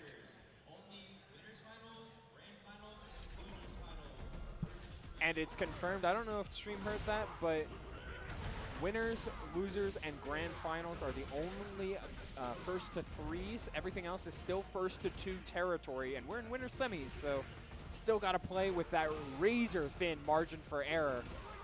And you know what? Smooth Moves over here, he's making sure that margin for error is less and less by the moment as Prototype starting to get cut down. I believe these names are swapped, actually. Prototype is the Honda. Smooth Moves is the Guile.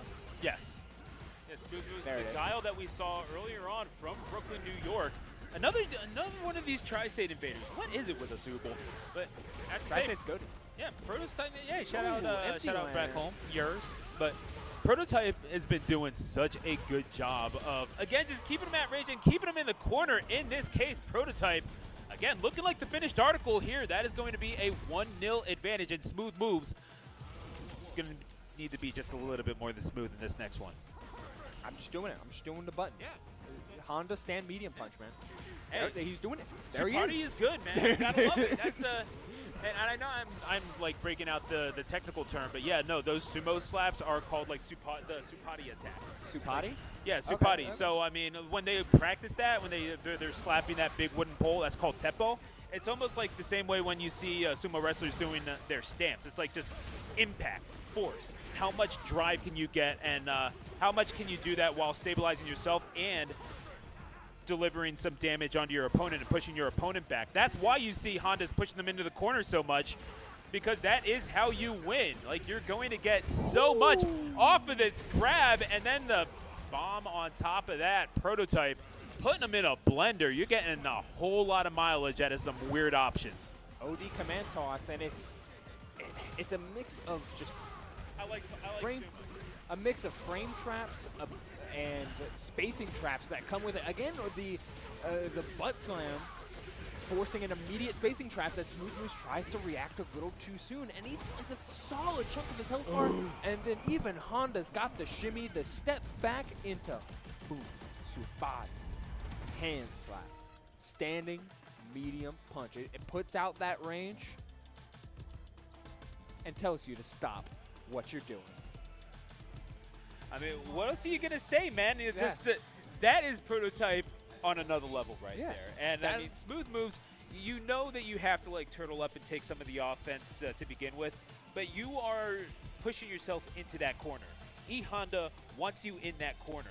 What do you think is going to happen? We saw that pretty much from pillar to post in this top 8. And Prototype qualifying for Winners Final with relative ease. Yeah, like Honda, in a lot of ways, takes one spacing trap and gives it to you 5 or 6 or 7 different ways, whether it be off of butt slam, whether it be off of empty shimmy, empty landing, whether it be off of headbutt, OD headbutt, like all of these different ways in order to say, all right, now I'm at the spacing where you can jab or try to tech the throw that you think might be coming. But I'm out of range because all I had to do was do a little step back into medium punch. Like, it's a million different ways to set up the exact same opening. And hey, shout outs to Prototype for finding that exact way in order to open up the more hyper-responsive style of Guile that Smooth Moves was offering, to the point where we didn't even really see any flash kicks or even that many sonic booms. Everything was always played at range, face to face. And that is, I mean, hey, you're talking about a rest well earned for Prototype. We'll see just how much rest this E-Honda is able to get before the next Torikumi against either Luke SFH, this JP, who has done so well in this bracket, and just making the neutral space their own against NYC Chris G. The Terry who's all right. And here we go. This is again, this Terry. You're talking about the battle between negative space. We're seeing that play out in front of our eyes already. It's like you need to be able to respect the space between us, because otherwise I am going to come in and I am going to hurt you. Yeah, Terry manipulates the negative space through burst range. Meanwhile, a character like JP turns that into positive range and just like positive space. We see the shards, the sentinels, all of these lingering, autonomous, or actionable hitboxes, not to mention the extra disjoint that Luke is going to be starting to flex with that cane. Just keeping Terry at this full range, keeping Chris G just on the back foot, but it's a huge opening with that medium punch. Doesn't have the drive gauge in order to extend, but does have enough range to force a burnout. And that's all you can ask for in a corner pressure of this. Round wave for plus frame. Round wave for stagger pressure into the throw. And why Chris G just pressuring and gets his drive gauge back first. Added pressure. Finds the forward throw. Can't take one more. Oh, but doesn't find the burnout. Doesn't find the chip while burnout was still active. But that ODDP is going to seal the fate for Luke SFH, down 1-0 on this JP. Needs to get back to what was going on before, which is that full screen. You cannot let Terry with that fast drive rush and a million different ways to close the gap. Find those gap closers as easily as NY Chris G did previously. Yeah, and already we're seeing Luke SFH burn through a lot of these resources. Of course, I mean, in a vacuum, I would think that Terry would just do better in that instance, because who's going to be the person that's more inclined to press buttons in that instance and get some of that meter back? It's going to be Terry. And we saw that in game number 1, and we're going to see that bottom meter utilized to its fullest potential. A big old blast to get themselves on the board. NY Chris G looking halfway decent, but still nowhere near in control of this one, as Luke SFH has done the wise thing, slowing this matchup down. If you want to turn this into an absolute crawl, I think you do have the ability to, if you're JP, but NY Chris G is going to open it right back up and is going to get a point on the board. 1-0 to the New Yorker. So, you ever play like just those like hard as nails type of games, right? Where this is to chat and to Stu, like those tough as nails type of games where you're just trying to like slowly but surely find those windows to do massive damage. You know, your Souls likes or your 2D like Metroidvanias in a lot of ways. Bosses can feel like that. That's what playing with JP feels like. And NY Chris G is doing the thing in all of those games, which is utilizing health as a resource. Sure, the health is at a deficit now, but he's got the corner. He's got the means to extend this pressure. He's got ways to find infinite openings and to turn those openings to massive, massive power. Flying press frames, dashing back away from the drive reversal. And there's the low forward into the drive rush to end. Oh, not quite end out the round. Who needs the one chip damage, and the crouch jab will do it. Ooh, it was close call, but he ends the round all the same. You needed a quick button. You got a quick button. Yeah, just a little bop. Yeah, absolutely. Just go ahead. Just go ahead and give him the old. Give him the old Queen's gut check. There you go. Boom. Yeah. But no, like this is what you want to see from Chris G. It's like, all right, you know what? You want to build a wall? Here's a wrecking ball. That is what you do. These barriers are meant to be knocked down. And Chris G charging in, not exactly with reckless abandon, but all of these are calculated. All of these are pretty precise, all things considered, and you need to be if you want to get in on a character like JP. Yeah, it's a lot of anticipation, building with the willingness to take a hit that won't kill you. Solid throw tech, and then just the walk forward, low forward. Nice stuff. Mince meeting that health bar into the drive rush overhead, converts to the level 3. And that's going to be wide. Chris G taking the round, taking the game, taking the set. 2-0 finish. Kind of in a bit of a headlong collision here between our two winners semifinal rounds. There were 2-0s on both sides. Well played on all fronts, all the same.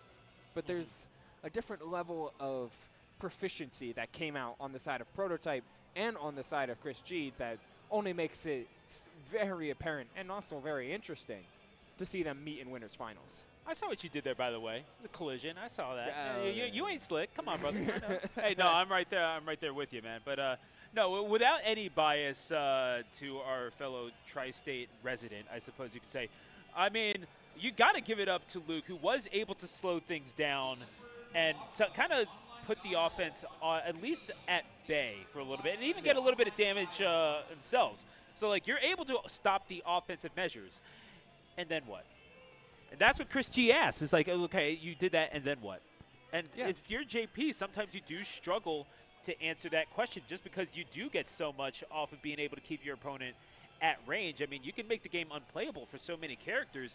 Terry Bogard is not such a character. Yeah, Terry's ability to close the gap really well through at least a little bit of hesitation in the mind of Luke SFH there. I would almost really like to see more liberal usage of level 2, because a lot of times you're able to get away from a dangerous spot, or at the very least turn your close range into long range, or at very least a mix-up, by just saying, all right, I'm going to do standing fierce into level 2.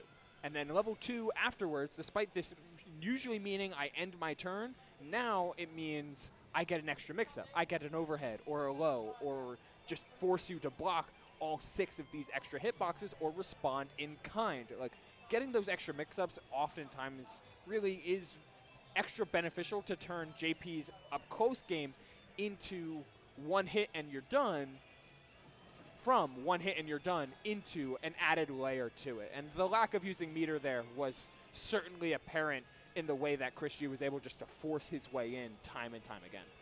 And now, here we go. That's JP going to send that JP is capable of making a run Easily. through losers. And we saw it's just talking about being able to stymie the tide. It's so important in a game like this, which rewards that forward momentum so much. But this is where the stakes get very real.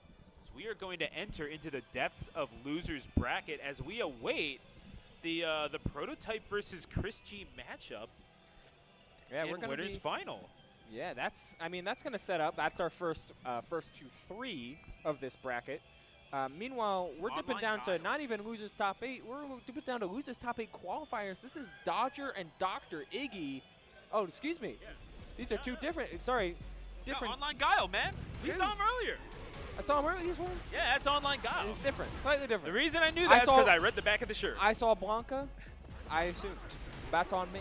It's all good. It's all good, man. No, you know what? It's look, anytime, again, anytime I can give it to someone from Jersey, I will. But fair enough. You're going to get the Emperor Palaka as well, stepping in, and Emperor Palaka. I'm pretty sure it's spelled wrong. Or that's just how Emperor spells it, and I'm a jerk. I'm pretty sure that's right. I don't know. Oh, almost positive. it's spelled different. Never mind. It's all the same. Okay, either way. Yeah. Okay, we're going to get into it. Semantics, grammar, syntax aside. Yeah, online Guile trying to, trying to do the Guile thing, right? But the driving back is going to be completely ignored by the Emperor. Who, again, you're just talking about being able to absorb damage. Someone's going to have to take the initiative, and we have seen Guile's been able to do that. But the Emperor will brook no discourse and is going to take round number 1. Yeah. The Lion meets the Jungle Predator, as we're seeing all sides of like all different mechanics.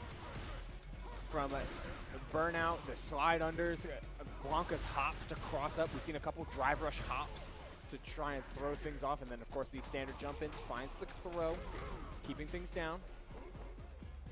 Looking to play in as much range as possible because Blanca wants to be either real close or real far away. This mid-range that Guile can offer is certainly tough. What an option there, level 1. That's a counter hit punish too, was not a clean punish. The hop getting checked. Nice stuff here from online Guile, who finds these jabs. Chicky's walking across the screen, instantly going into level 2. That makes those follow-ups plus and sets up immediate pressure. But a good parry, trying to drain out as much of this install as possible, finds the throw. Online Guile just undeterred, chipping away at this health bar, looking mighty clean. Sonic Boom, upside down kick, keeping Blanca down and out in this second round, bringing us to a round 3. These two Vegas locals going at each other like rats in an outhouse. Online Guile getting on the board, but again, you're getting so much off of grab if you're Emperor. Online Guile needs a response and needs it fast, as the Emperor is more than happy to sit at range. I mean, this is Blanca after all. Yeah, Blanca either wants to be at full screen or range 0, just right on your face where you get to threaten, like, grab and hop and command throw and all that jazz. But Guile's too flexible. You have to be able to not just dominate spacing, but also dominate tempo, especially when in this level 2 is online. Commits to a huge drive impact, and it worked like a charm. Blanca-chan is online, but the flash kick is going to set things up. Blanca-chan's still there, going for plus frames. There it is, level 2 to extend. Chip damage online. Applying all of this pressure, goes for a massive swing with the level 1 to get out! Oh my goodness. I mean, an absolute whirling dervish of a game. Number 1 ends just like that. We saw that really could have gone either way. And it was a perfect reaction. Yeah, it was a perfect reaction because when in Burnout, stuck between Blanca-chan and a level 2 install Blanca, the only way you have to escape that situation is with a reversal super and a prayer. And you know what? His prayers were answered. You already know. I mean, a higher power at work perhaps for Online Guile, as the Emperor is going to look for a response. Again, very well fought on both sides. That could have gone either way. And I don't even know if it's necessarily luck-based. It's really just the fact that Online Guile was able to commit to it, just as we saw Online Guile use a little bit of that to take that round number 2, and is carrying on as Online Guile left off. Going to take off a chunk of that health bar, and oh, that's a big whip from Emperor. That's gonna be a lot of damage if you're able to break that block. Indeed it does, with the German suplex on the throw. Online Guile looking set to qualify for loser side top 8 with one more victory, and is going to charge forward. Ooh. Oh my goodness, what we're seeing from Online Guile. You cannot escape these hitboxes. Now the anti-air, loving these drive rush hops, but while the cross-up is certainly there and the extension here off the drive impact, recognizing the burnout state, finds one throw. Going to recharge that drive gauge. The backdash to avoid. Excellent stuff. Ooh. But another drive impact putting out the stun. We get those full Blanca-chan combos and resets for the second one. I like the priority. You couldn't close out the round with a full combo there by spending all your gauge, spending all your meter. So instead, I'll just make sure we're keeping the mix-ups intact. But this is Guile, Online Guile, with some meter again and a health bar very, very even. Potential winner's point here to move on in this bracket, but Emperor Palaka is playing back, trying to find a way to control this spacing again. Level 3 to go right through the level 2 install buffs. No Sonic Boom is going to stop this monkey. You got, I mean, that's Emperor Palaka doing everything they possibly can to survive and succeeding. And you're seeing now perhaps the beast has awoken. Online Guile charging forward, trying to break through. Emperor Palaka has seen the value of just being able to sit and block, but is getting poked out just a little bit too easy. We're seeing that they're seeing the ball start to get rolling. Going to see just how much of a downhill runner Emperor Palaka is. Again, you're relying so much on punishes that simply might not be there, and you are simply incapacitated. And this is where Emperor Palaka could very well feast. Is going to block on the Sonic kick, and I can backflip just a little bit better. Emperor Palaka not taking no nonsense. We're going to a game 3. What a beautiful safe jump setup. It was a perfect decision there from Palaka to hold steady. Now we need to see Online Guile respond to keep this losers run going. Both sides fighting for their lives, and both sides looking to keep delving into top 8 in this loser sevens match. The drive gauge starting to dwindle down just a little bit. Finds the throw. Palaka shimmying, waiting for the input. There it is, gets a free jump in into the tick throw. Online Guile guess forward game, goes for the overhead, but it was just enough frames in order to find the throw after. Palaka turning everything around. Suddenly, now he's on set point. I I mean, Emperor Palaka trying to do everything he possibly can to end Online Guile's loser side streak at 5. Online Guile trying to fight their way back and well on their way to doing so.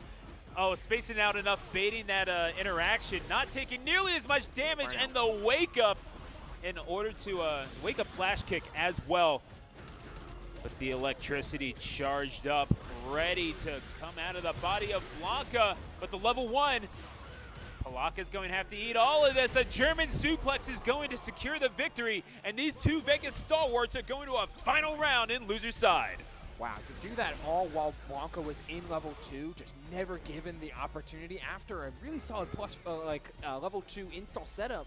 Like, Blanca was seemingly in the driver's seat, and Online Guile said absolutely not. Jab check shutting down the drive rush. Regaining a control over that mid-range with these sonic booms and with these crouch mediums and crouch jabs. Upside down kick. We're starting to dwindle down that drive gauge. Anti-air, another jump in. Oh man, it's such a low. Oh, he missed the punish. Oh! But I mean, we've seen these defensive characters get poked out so easily by those lows, and now sitting in the corner, Emperor trying to charge right back in. He needs to build up that meter, however, and it's going to be impacted. Wait. Emperor Palaka Can he finish? reading them like a book.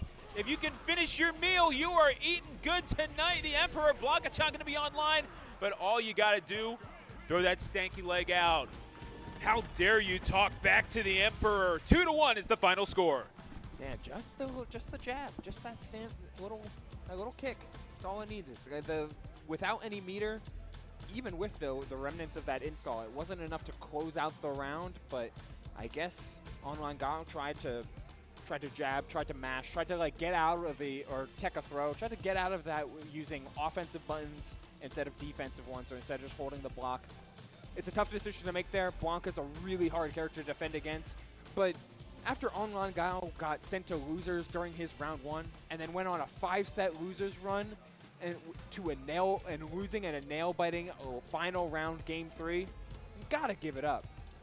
Like, yeah. Losers round 1 to top 8 finish.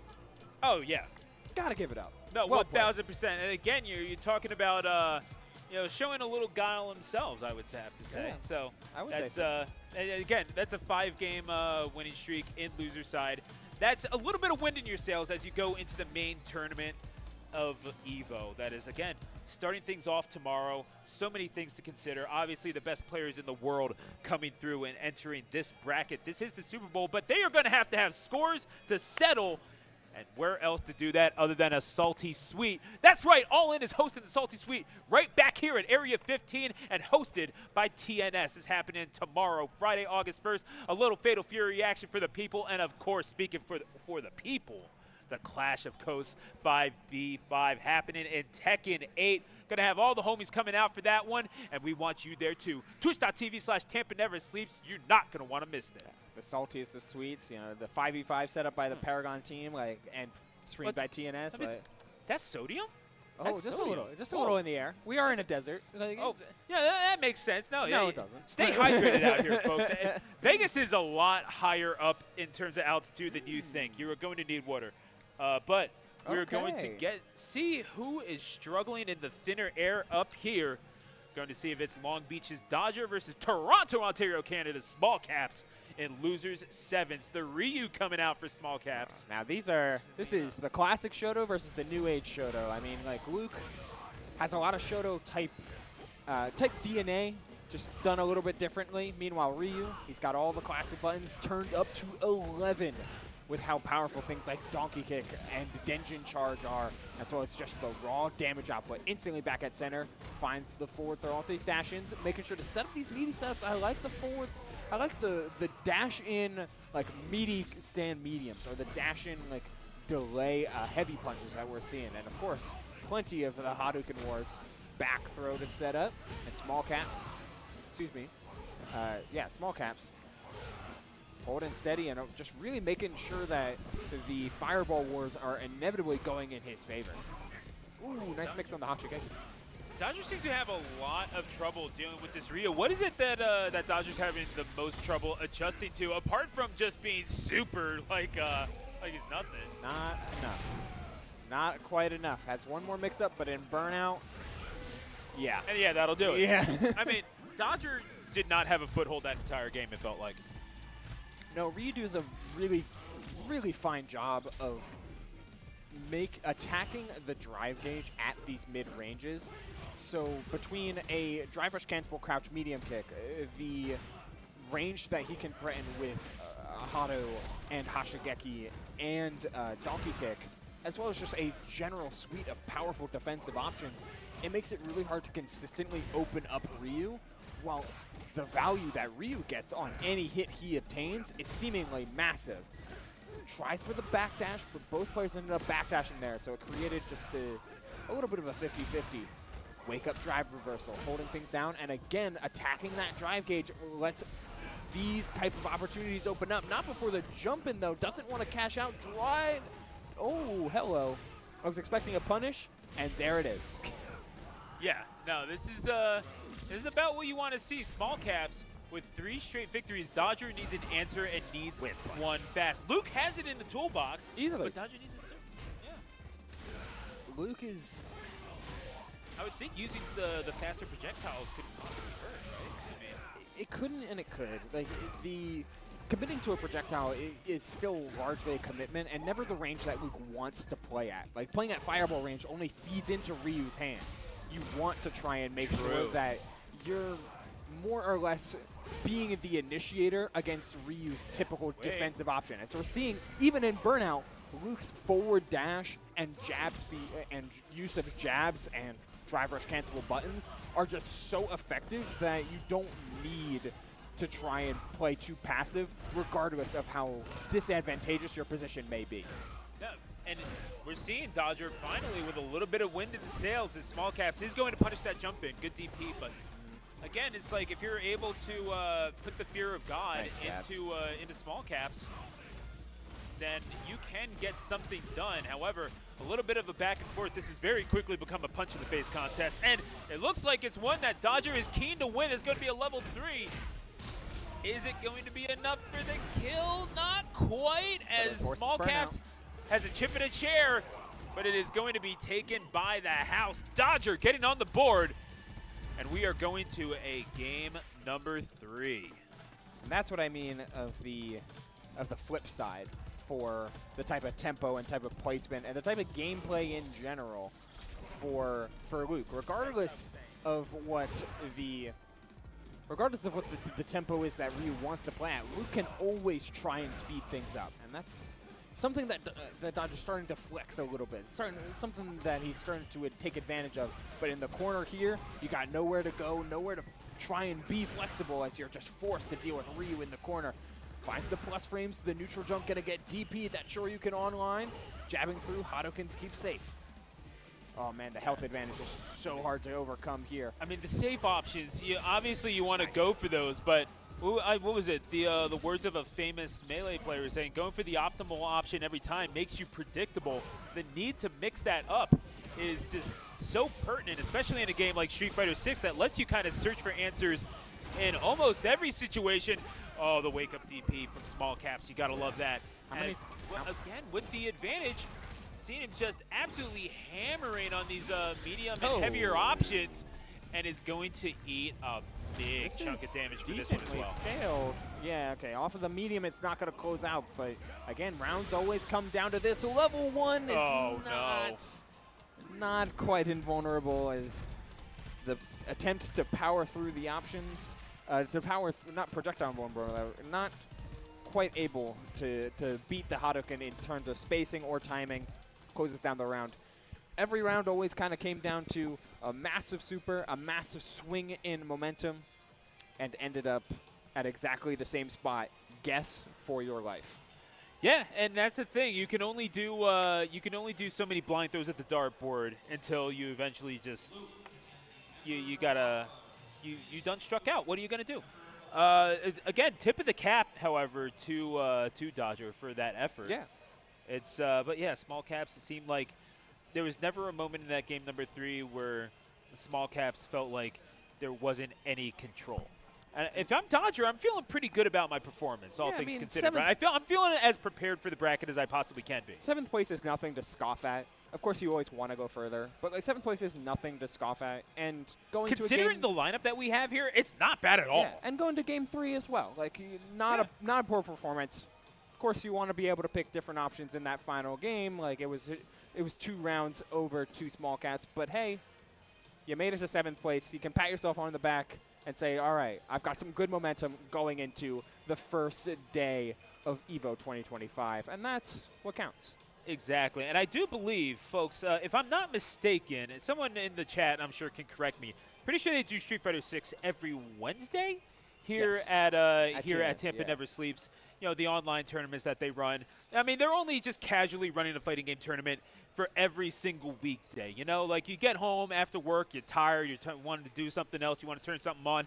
Tampa Never Sleeps is there for you. You know, you just keep it tuned to TNS, and if you appreciate what they're doing, here's how you support. Hit that purple heart to follow. Subscribe if you're so inclined. And if you think it's time, what do they do? Show that subscribe button, man. Yeah. You Or drop that prime. Or drop that right? prime. Yeah. Okay. Either way, whatever it is that you're doing, if you want to subscribe or prime, if you want to support, hey, you want to donate to TNS, I'm pretty sure you can do that as well. But, folks, it I'm sure goes you a already really know that. long way. Grassroots organizations doing things for the community. The C in FGC will always stand for community, and that is a big point of emphasis for an organization like Tampa Never Sleeps. It's something that Tong lives by, and I've seen him live it, day by day when we've seen him working at tournaments in Virginia or Florida or anywhere around the country. We've seen it ourselves. Moving everywhere and every when across the country, even at this point, from CEOs to combo breakers to EVOs and to beyond. Like working up to things like DreamHack when they were doing like DreamHack Fighters. It's just, and then you'll see him, at a thing like Supernova or something like that. It's just, it's so cool. Yeah. But I'm sure you already know, hence why you're watching TNS right now. Oh yeah. As we move on to our next set. And the thing is, though, you might actually know that. Like, obviously, they know the thing about the streams. They don't know all about the TNS behind the scenes too, and just how much they support other tournaments that they might not necessarily have their name to. But we are going to go. We're gonna put down the grease gun. Don't worry. We're gonna talk a little bit about Luke SFH. This, gonna talk about this JP from Minnesota, Luke, who has been putting other players on ice. Made their way into Luce's quarterfinals and is going to have to take down another Vegas local, the Emperor Palika, in order to advance through this bracket. Yeah, find a Chiquito forward throw, and finally that OD Blanca ball trying to force her way out of the corner here. Emperor Palika coming off of a tight win up against online Guile, trying to keep that momentum riding. Looks for the overhead. It's tough to say how matchups like these can play out because Blanca can be so flexible, especially on wake up, especially in any sort of reversal opportunities. And I mean, this is certainly one for the ages here. Plus frames into the throw, has to guess for your game. Oh, and tries for the tries for the amnesia. No OD, does not have the drive gauge in order for that to work out. Said, haha, you thought. Yeah, I mean, just a simple step back, watch for the reversal, and say thank you very much once Luke gave it up. And now continuing on with game number 2, Luke's starting to come out of their shell just a little bit, catching these jumps in. And oh, here we are. I mean, this, there you go. Hey, you want to charge in. That makes you predictable, unfortunately. And at a length where you can sort of react to it in a reasonable amount of time. Luke has been on these reaction times relatively decently, I got to say. But the Emperor Palika looking for these answers, but keeps getting tripped up at every single approach, and Luke is not minding this one bit. Yeah, Luke absolutely prepared for exactly Blanca ball going into this set, and it's what you gotta be prepared for all the same. Full meter, still has still is in burnout, but at the range that JP can stay at, burnout does not feel nearly as bad as we're going to a final round of this game 1. Not going to let Emperor Blanca get started even remotely in comparison to the amount of pressure that Luke is putting out. Oh, looping pressure a little bit, trying to put out these big swings, and the neutral jump into a solid combo, and we're going to go right back to the spacing that we want to sit at. Yeah, no, this is about where you want to be if you are the if you're the Emperor, but Whoa. oh my goodness, is going to be feasting on JP mains. That's what the Emperor likes to do. All charged up, ready to go with a distinct advantage. I mean, if you want to make JP come out of his shell, this is how you do it. You have to earn it, but even then, you can still do damage from all the way across the screen. The Emperor, however, pays it no mind. The Imperial March. You're looking all regal. Here's what a real Emperor looks like. 1-0 to the Las Vegas Blanca. Yeah, but it's too early to count your chickens. It's always too early to be a little greedy when it comes to playing against JP. Things can change on a dime and swing in massive fashions. Drive rush again. Oh, the hop over cross up.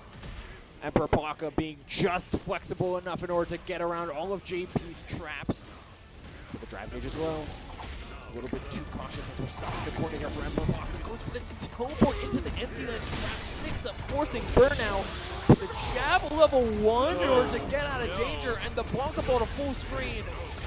Luke wants to extend the pressure, forces burnout, and there's the level 2. You gotta block all this. You don't know how to block all this. We're jumping out of danger, getting out of immediate waves of pressure.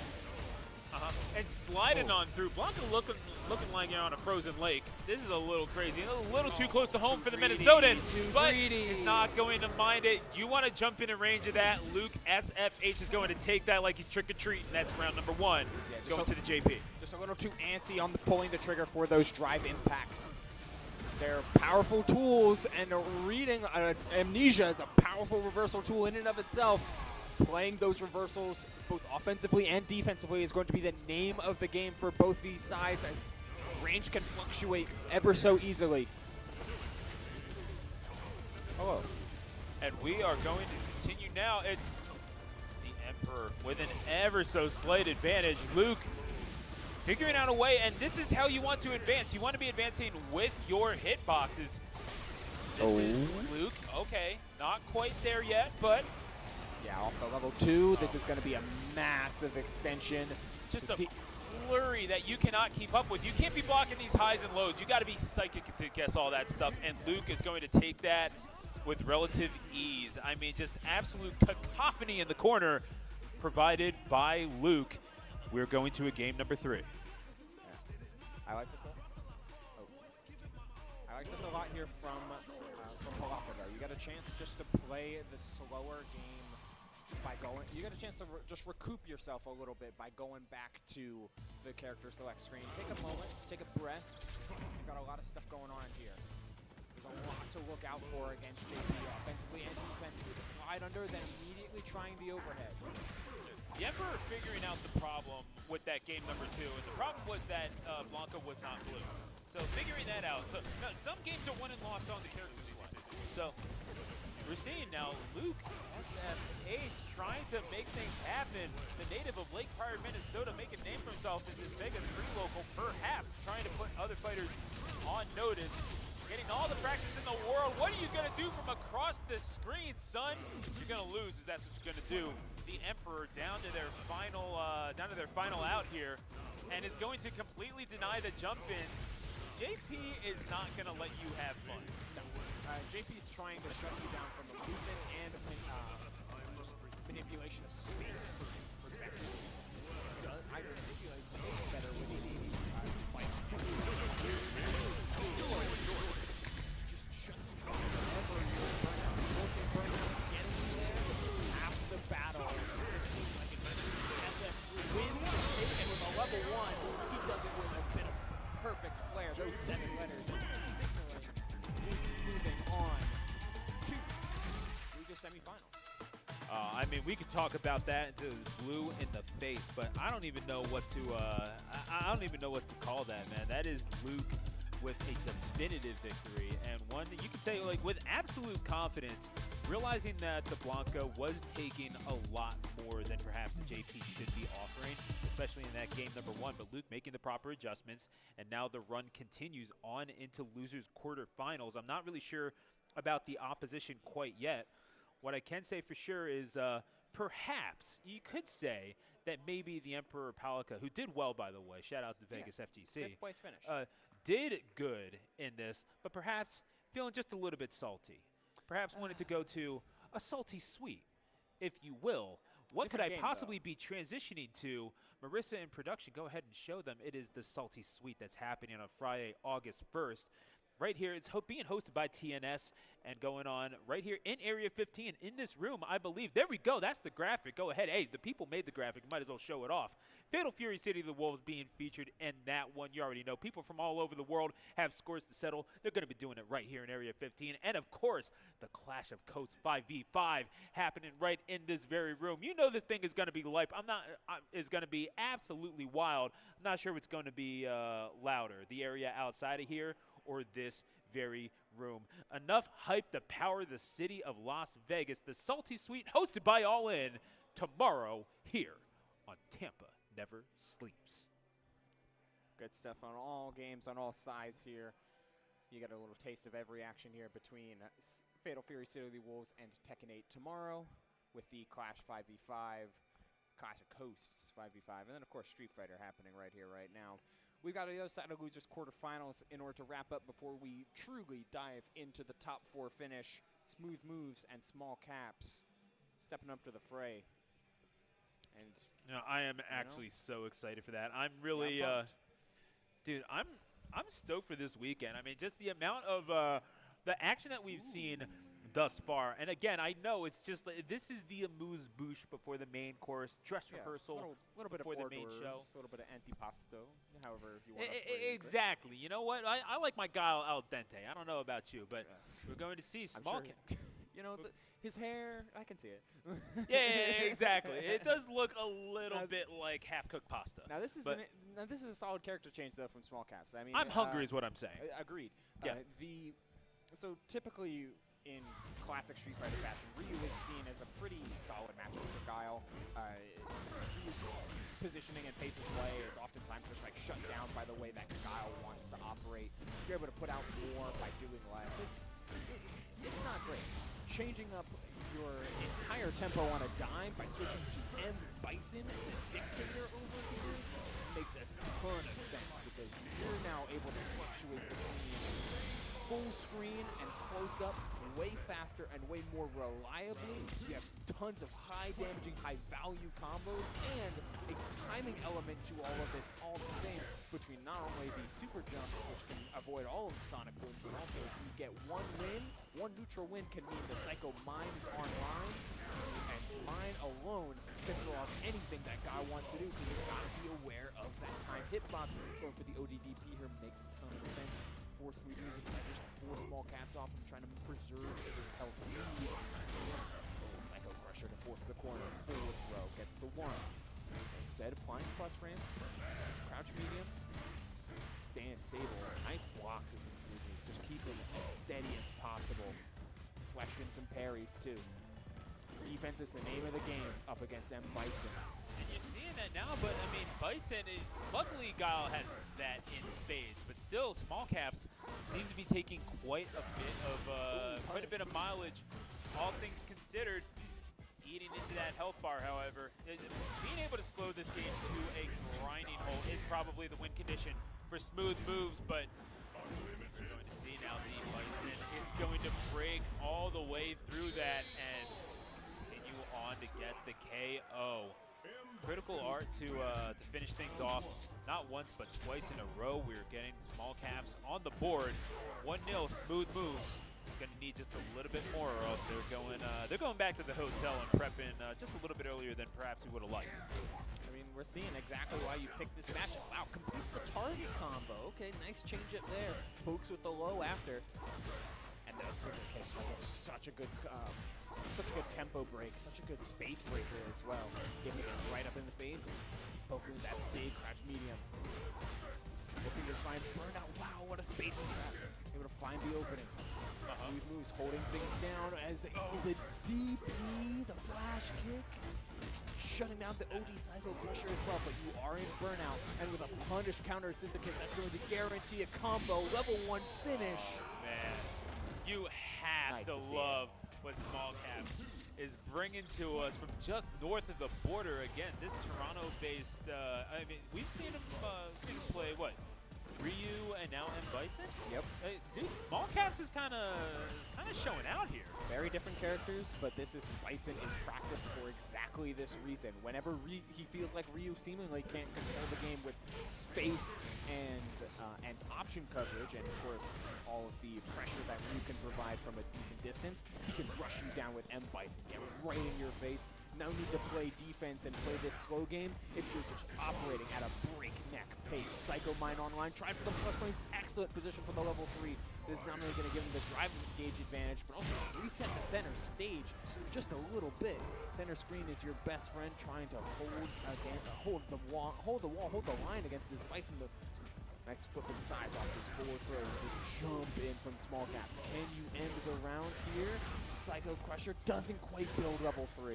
Oh my goodness, Smooth Moves with that flash kick is going to make Small Caps' life just a little bit more difficult. Not going to go down without a fight, and Smooth Moves is indeed going to take a round. Going into round 3, Small Caps needs one more to win it. Smooth Moves just trying to stay alive and could very well be fighting like it. Scissor kick and jumping by. I like some of these neutral jumps that Smooth Moves are starting to put in on top of the low pokes. Oh, we're cashing out level 3 instantly off of this Psycho Crusher. Interesting decision. It does even up the health bars immediately with the massive damage that Bison can provide. Oh. And charging on down, good throw. Breaking the block of Smooth Moves 22 is going to be so key to getting the rest of their offense off. But again, as long as you're able to slide in and hit with those lows, Smooth Moves 22 is never going to not have an answer, but you are running out of room. Small Caps is going to take it. That is 5 straight wins for the Canadian here in loser's side and going on to losers semifinals as a result. That was excellent awareness of exactly the gaps that Smooth Moves was leaving open. A lot of the times, Guile wanted to apply a little pressure and then back off, or if he's already got his charge and ready to go with all of those boom loops, that's when he gets going, and that's when he gets started at those close ranges. But at mid-screen, could very easily see that Smooth Moves was interested in like standing like kick, Sonic Boom, back off a little bit, or like complete the target combo, Sonic Boom, back off a little bit. That gives you a massive window to just mash whenever those gaps come in. And luckily for M. Bison, for all of his power and all of his speed, that crouch medium punch is mighty far range, able to just reach that backdash and convert it into a full combo after, as long as you have drive gauge. That's a huge win and a huge boon to flex on a character and on a player that likes to create a little bit of space. Yeah, I mean, if you're Small Caps right now, you're feeling pretty good about your gameplay. You know, having not just the Ryu in your back pocket, but also the M. Bison. You're feeling like they're both tournament ready. I mean, it's the in your mind, and I do kind of want to get into the mind of Henry Ubelson, or whatever your name is. We are going to see, like I don't actually know it, but no, if you're choosing between a Ryu or an M. Bison in particular, what are you looking for in that matchup? Like, which character is going to give you the this particular advantage that you need? Now, if I'm going into someone I don't know, or I don't know the character, I think Ryu is the stronger pick right now. He's just got too many options and too few consistent weaknesses in order to reliably be overrun, regardless of what character or what player you're going to come up against. Having access to something that beats projectiles, a projectile of your own that's very powerful, a Denjin install for long games, high damage for short games. The back and forth is just too powerful as we get to see the all-in Salty Sweet tab yet again. You already know. I mean, dude, hey, happening tomorrow in this very room, hosted by TampaNeverSleeps.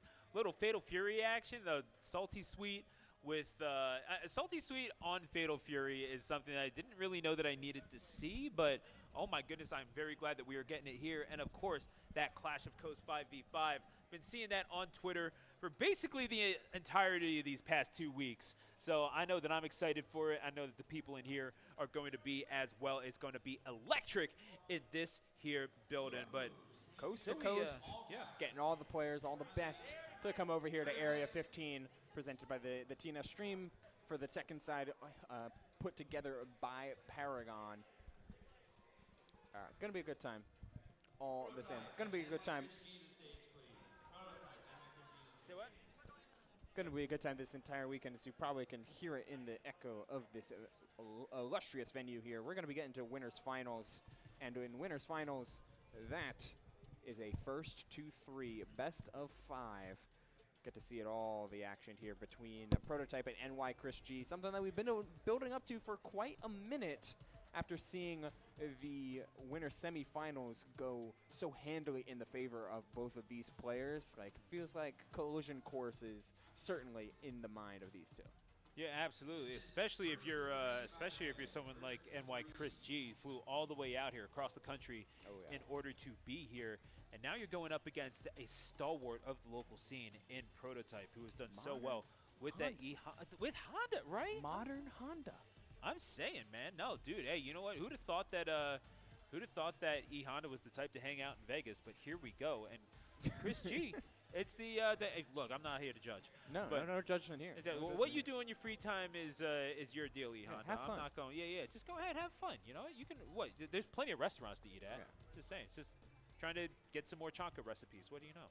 But But yeah, if you're NY Chris G, how is it that you're not necessarily expecting to see an E Honda in winners final, but you know that you're going to have to adapt to it being a best of 5, and you know that this E Honda is going to bring something to you that maybe you haven't necessarily seen all bracket. What is it that you're looking for in this one? I'm not even looking at the Honda as much as I'm looking at the different preparation that you have to do mentally when going against a player utilizing the modern control scheme.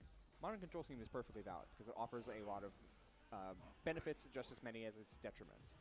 But you do have to be pretty frame tight with a lot of your offense, because very seldomly are you going to be able to catch someone off guard just by playing your offense and like operating through your typical expectations for how quickly things can be inputted. Those super reactions and the ability to get out of danger are going to be like that, a snap of the fingers. So you have a different level of preparation going on and a different level of orchestrated offense that needs to be going, that happens to be purely in a like frame by frame type of count. It makes it slightly different, but one that Chris G seems to be meeting on different terms. We're shifting away from the Terry and instead going to the character that I am quite familiar with them playing into top 8s of many brackets before, their own modern representative, the modern Chun-Li coming out. So this is purely an example of frame-tight players playing frame-tight games with the ability to react to everything. Modern problems require modern solutions, and here we go with winners finals again. A first to 3 for the first time tonight. Gonna have to see if NY Chris G or Prototype have what it takes to move on.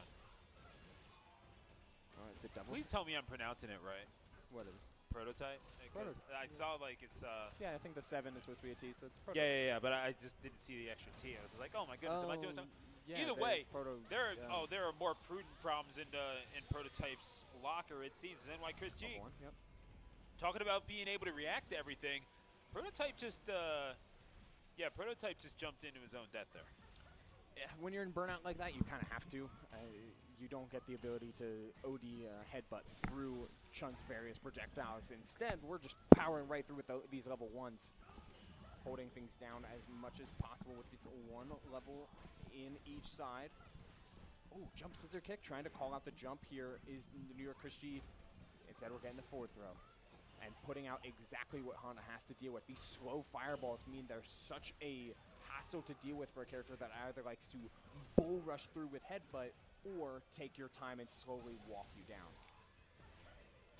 And now, speaking of rushing on through, NY Chris G is going to do that, trying to eat into the bar of Prototype, and is doing so with relative ease. That is going to be all she wrote for this one, and a signature victory.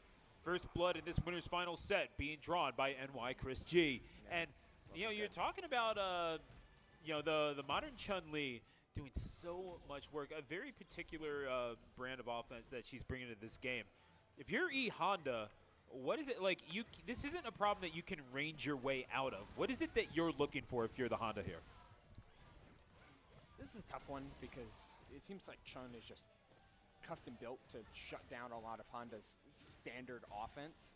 But what you can do, at least ideally when you're not in burnout, is always try to play to the repetition that Chun-Li likes to go through.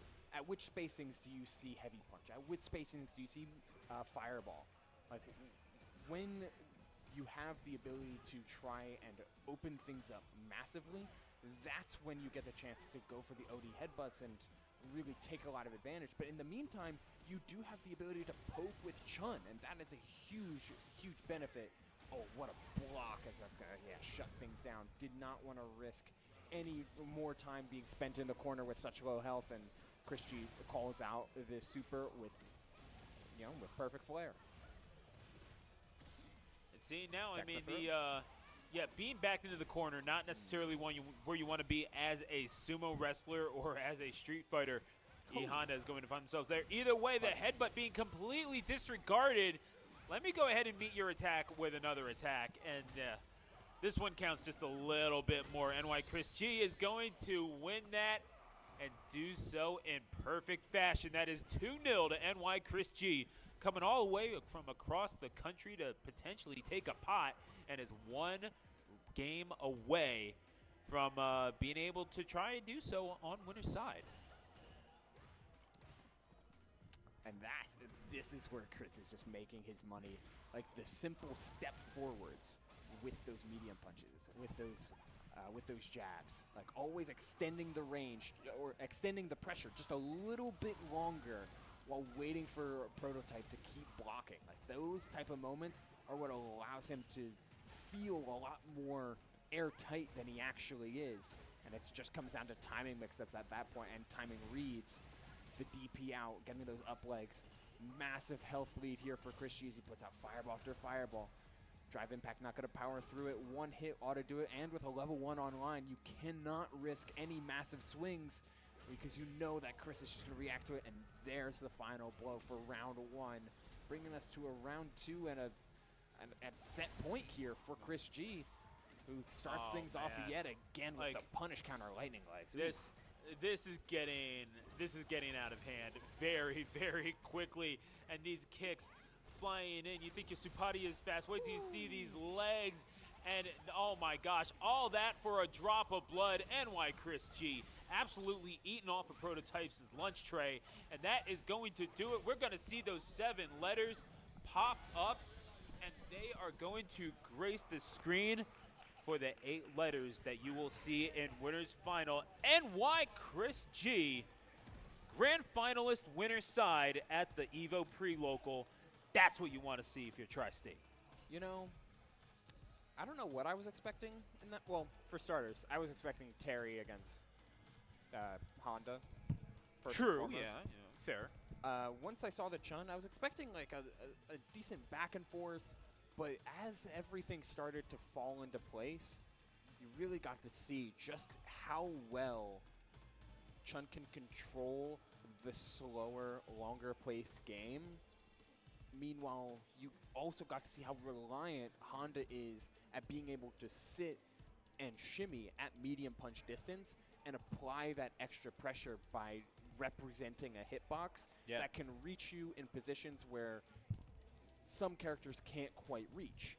But Chun's ability to throw a slow fireball, to shift into low stance and poke with devastating lows, to have an ODDP on reaction at any moment in time. And you're able to move into that space anyway simply because you're fast enough. If you really need to hit the eject button, you can move back out. You have the ability to do that if you're better forward walk, a better backdash, made it feel like a desperation mode right from the word go for Honda. Like that is brutal for Prototype to try and experience that matchup, and it seemed like he was experiencing how bad that could be in real time. As you know, a 6-0, 0 rounds taken is certainly rough to take, but he'll be sitting in losers finals. We'll have another first to 3 available to him as soon as we see the winner of losers at semis Small Caps and Luke SFH, Ryu or M Bison up against the JP. And if we're going against Bison, it's a little bit 50-50 to go back to your earlier question when it comes to choice of character, how you want to present, which character you want to present going in. Ryu has a lot of game against the Sentinels. Those little soldiers that JP can throw out are beaten by any fireball.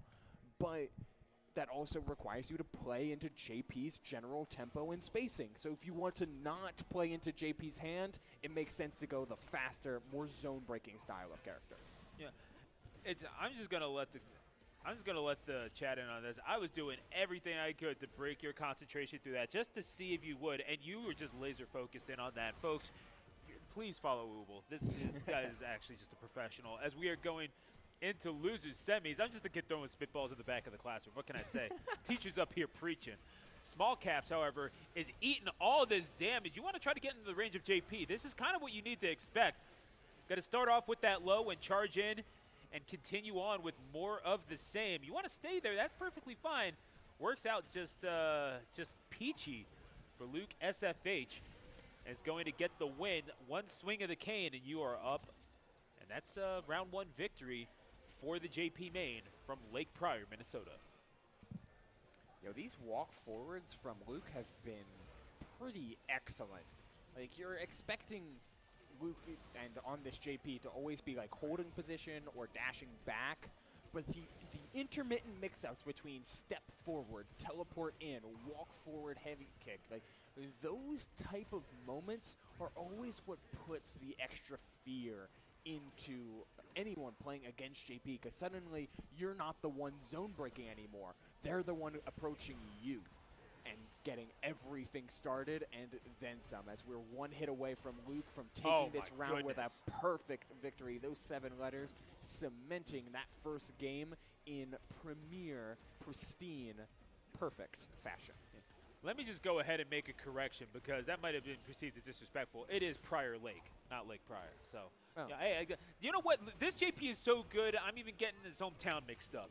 That is just how it is. And Luke SFH carrying on as he left off, just absolutely taking it to Small Caps. This Bison kind of getting beaten from pillar to post, needs an answer, and does have it in the form of just being able to get that damage. But Luke SFH is not having any of it, able to parry this stuff with relative ease, and is going to punish that jump as well. Luke SFH 1 round away from qualifying for losers final. Yeah, we're back to 1st-to-2 territory. You're absolutely right here, Stu. And I mean, we're seeing Luke put on a clinic of just solid defense against Bison, and the use of the meter, not only to force burnout, but then to take his offense to the next level, finding an opening and then some in the corner here, for using the OD shard to keep the pressure up. 1, 2, Sentinel online, forcing burnout, keeping pressure alive. You know, this is a critical art. It's going to be a ton of damage, and it stalls the drive gauge online. So it gives Small Caps a chance after a brutal corner pressure series. Oh, that was tight, but it was OD Psycho Crusher. Get the jump away. Man. Seals the round and the set for Luke. A solid run from Small Caps, but oh man, that was like the definition of pouring the cork in the wine bottle. I mean, pillar to post, more like. We were talking about like the unstoppable force versus the movable object. The object did not move. No, not at all. I mean, what we saw from Luke, that is a clinic from ranged gameplay. I mean, like save the super, which obviously did damage, and you need to be able to build up the resources and do get the damage on point to where the super means something, right? It wasn't exactly a, it wasn't exactly a beatdown in the last round, but everything that preceded it, it just spelled capital D dominance for Luke SFH, who is now going to move on into loser's side to face off against, again, this incredibly worthy E-Honda Las Vegas' own prototype. Yeah, these two kind of play very similar in a lot of ways. Different characters, different ways to play, but if you talk about immovable objects, I've seen enough of prototypes E-Honda to see the spacing traps that come with the push back on a lot of Honda's moves to be able to put out a jab or put out a medium punch and turn it into offense right then and there off of things like butt slam or things like headbutt or, pick your poison. Meanwhile, this JP is exactly as advertised, but with just enough mix-ups on spacing and timing to turn simple jabs from JP into way more threatening opportunities between shard and walk-up jab or step back heavy punch. Like, it is just a perfect balance between two players who want to hold position and make you deal with a spot. And I mean, the positioning you're talking about, that is the key, is it not? Always. You know, especially Always like is. I mean, always is against the JP in particular. But Yes. if you are E Honda, like this is we were talking about. You know, you want to be either right in someone's face or getting it on off the side of the screen almost, as JP tends to do. But E Honda is going to have none of that. We're going to charge right in. The Gyochi says Hakioi, and immediately E Honda charges right out. As we are in losers finals. The stakes are clear as we get into this best-of-5 matchup. Winner goes on, loser goes home. Interesting walk forward here from Luke. You don't need to press forward any more than you have to. Just taking the chip damage and excellent patience there from Prototype in order to just wait out that burnout. You've got the health to burn. Health is a resource too. You don't have to throw it away so liberally, but that parry getting thrown is kind of massive to the drive gauge and to that health lead he was sporting. Holy! Oh, love it. Yeah, I mean, this is fight to the absolute finish, but you're not going to be able to hold block for that long, I suppose. I don't know. That's I don't know.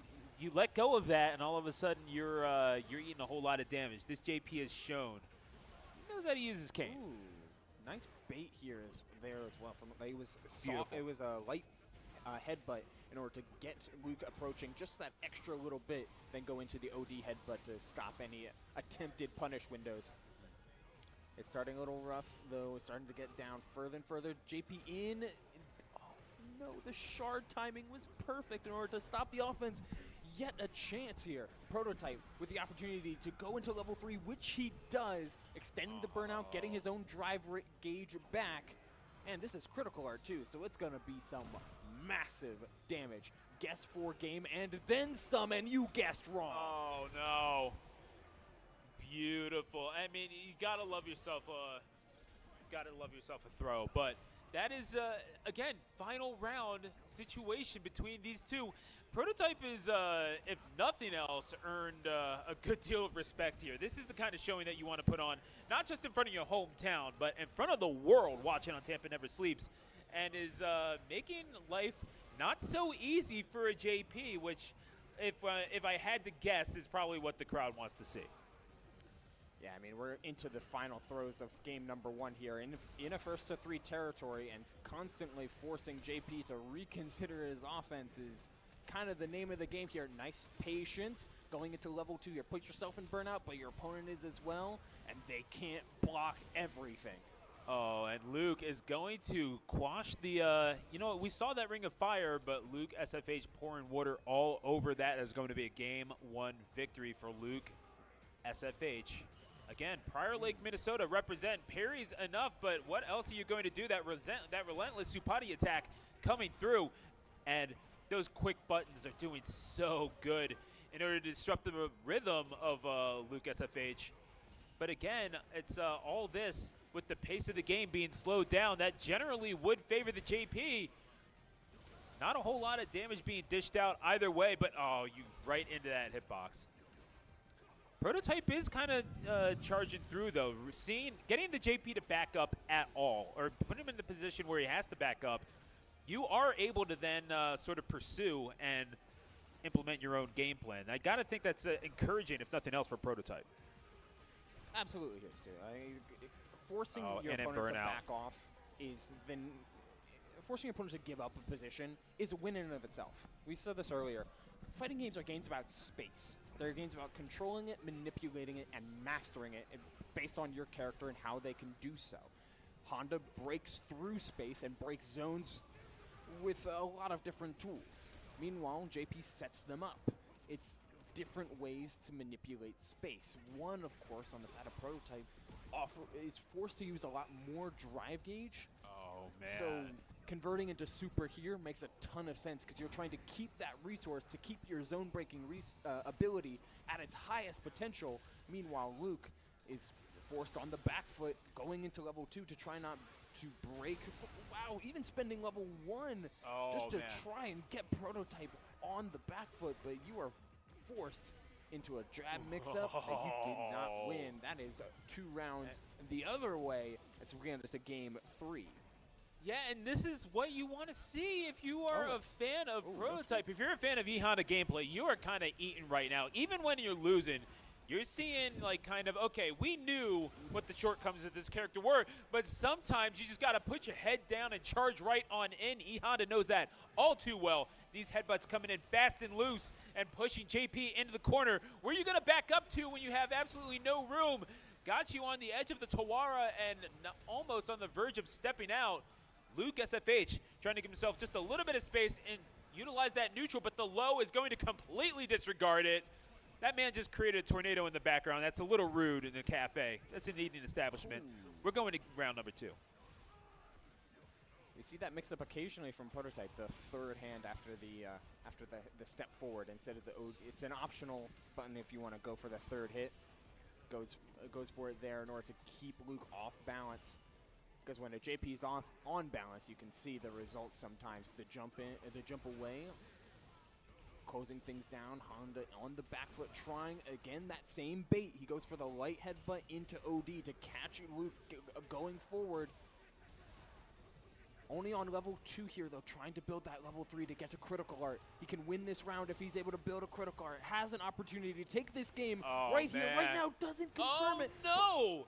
I mean, discretion is the better part of valor, but I would love to know the thought process behind it. Luke SFH being backed up into the corner. Prototype still swinging away, but the level 3 is going to catch. The Dohyo of Fire comes out once more. Plant him on the edge of it. And it is going to be a headbutt that delivers the killing blow. Prototype, goodness gracious me. I mean, Luke, seemed like the victory was well within their grasp, but Prototype perhaps sidestepping it. What did you see there? I saw a perfect reaction to a perfect situation. Both players in burnout, both players in chip damage range. Level 1 ends the game, so level 3 powers right through it. That is prime expectation, reaction, and conversion there for Prototype, who goes on to his potentially set-winning game if he's able to take 2 rounds straight here like he has been the past 2 games. Sliding the way across the door, trying to open up the JP with the low. We have seen this JP get opened up, like the rounds that he dropped was opened up by combos, started with those low hitboxes. So Luke has shown himself to be susceptible to that. However, Prototype not quite able to crack the code just yet in the opening proceedings of this game number 4. Luke SFH now trying to charge forward, not necessarily reckless, doing so at an even keel seemingly, but is going to draw out a reaction, and Luke SFH is going to punish. Gotta love this JP adapting and JP doing JP things. Those hitboxes come in fast and loose. It's not a fun time for anybody involved. A complete flip of the paradigm here for Luke. In the previous 3 games, we were seeing him always give up space and trying to respond. Now he's initiating. He's moving forward, a step forward to try and get out of the corner, pressing those long-range buttons to force a Prototype to back off a little bit. And of course, we're seeing plenty of jump-ins, trying to bait out a teleport, maybe expecting it, but this one gets blown up, not to mention you're in burnout. Hello, butt slam right through it. Going through again, you are massively plus here with butt slam and burnout.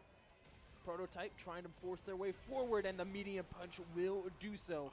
No meter spent, importantly enough, still holding on to that meter advantage, however slight it may be.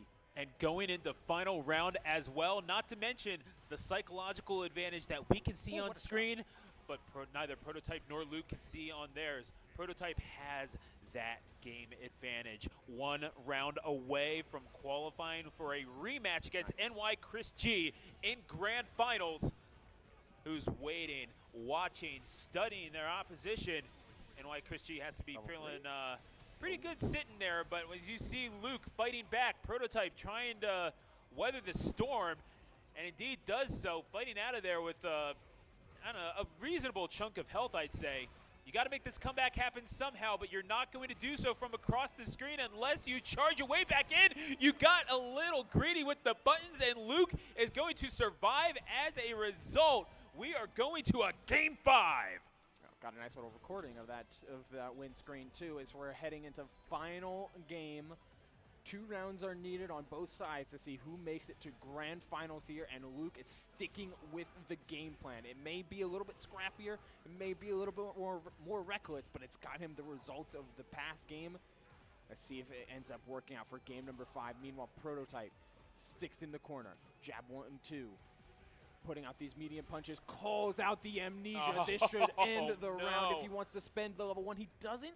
Chooses to preserve the meter, play the mix-up, find the throw.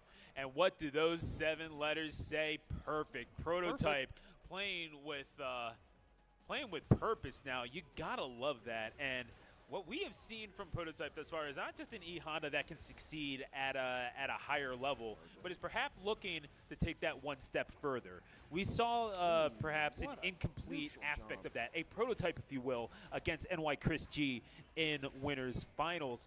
Now in losers finals, looking with a little bit motivation, a little bit more passion, maybe a little bit more power. It's never Luke has just a little bit more to go, but the defensive play is coming out. The Minnesota JP is not going to go down so easily. It's never over until the final words are said, until 1 health bar is over. You can never underestimate any player's ability to make a comeback here. Punish, counter, finding huge openings. Level 3 to power through it all. You don't need to worry about the rest of this round because it's over right here and now.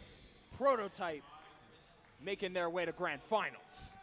Burning passions, burning hearts, and oh my goodness, this E-Honda on fire. Las Vegas stand up, your boy is in grand finals. And now staring in his face, taking a breath, the calm before the storm, as NY Chris G approaches the stage behind us and will take the spot in the limelight alongside this E-Honda from Las Vegas. Well earned for both of these competitors. That was the best set of the tournament thus far. Oh, without a doubt. Yeah. Game 5, it wasn't final round, but it was absolutely back and forth. Shout outs to Luke for such a stellar run with this JP. Excellently played. Excellently played. 1,000%. And nothing to be ashamed of. If I'm that JP, I'm feeling pretty good about my chances. Not just to make it through pools and get that free Chipotle card, because you know what I'm talking about. But stop by the Chipotle booth, by the way, so you might see someone there. He was working there. I didn't see anything. But no, hey, not only that, but you're feeling pretty decent about making a run even further beyond that. So I will say, though, one thing is for certain, we do appreciate all the support that you can give us here at Tampa Never Sleeps. So if you have not done so, hit that purple heart to follow. Subscribe if you're so inclined. If you think it's time, drop that prime. Anything that you can do to help us and help Tong on his mission to deliver quality fighting game content every single day of the week is more than appreciated. But we were watching Prototype and Chris G deliberate beside us. The pleasantries, I think, are going to end very soon. Yeah, they're gonna lock in shortly and play through their set. Man, I hope to see some of the adaptations that we saw from Prototype in the grand final set. I mean, winners finals was certainly extremely rough. Chun-Li just has every answer that you could ever want. But one thing that was added at the very late into losers finals for the repertoire Prototype was that neutral jump, like two-handed option that is unique to Hondas, specifically neutral jump. So if you're able to try and shut things down in a way that at least prolongs the game a little bit, that can be something to mix into your offense. Will it work against a character with a DP like Chun-Li? Probably not every time. All questions will be answered here in the final act of this dress rehearsal. Folks, welcome to Grand Finals here at High Stakes, the EVO Pre-Local, call sign twitch.tv/TampaNeverSleeps. Prototype from Las Vegas taking on NY Chris G. The modern Chun-Li coming out in grands. I mean, if it ain't broke, don't fix it. It beat Prototype 3-0 in Winners Finals, and in game number 1, looking to pick up where he left off. Chris G flexes the reactions that Modern gives you to a degree that really hasn't been as utilized before. We're seeing ODDPs to headbutts. We're seeing like super responses. He's just shutting down a lot of that extended positional pressure that Prototype wants to be in, because a lot of the times Prototype will sit in a position, the grab on the parry. Prototype will sit in a position and then let that space do the talking for him as he puts out staggered options. Chris G takes those positions and makes them his own, willing to mash in order to take back his turn and then some. Huge punish counter on the chop this time, though, and this is going to be some massive damage and corner position. Doesn't good choose pushback. Text the throw in order to get away from the neutral jump options. But this is burned out Honda, and now you get a chance to open things up with extended combos, extended block strings, just walking up and doing it up until you get jabbed into level 3. That's not only going to guarantee your drive gauge back, it's also going to do a hefty bit of damage. Absolutely, and just like that, Prototype fell into a burning ring of fire. And NY Chris G now backed into the corner, down but not out. Prototype finally with a foothold. You gotta love the grab out of the reaction. NY Chris G now sitting with a chip in a chair, but anything is possible in Vegas, and is going to get big damage off of the parry. What a reset. Look at what we're seeing. Critical and in or burnout, and is going to eat all this damage. You have about 5 seconds of a big 500-pound punching bag, but you're not out of the woods yet. Backing up, looking for space. You know that headbutt could be coming at any moment. But if he headbutts and gets level 3, he loses on the spot.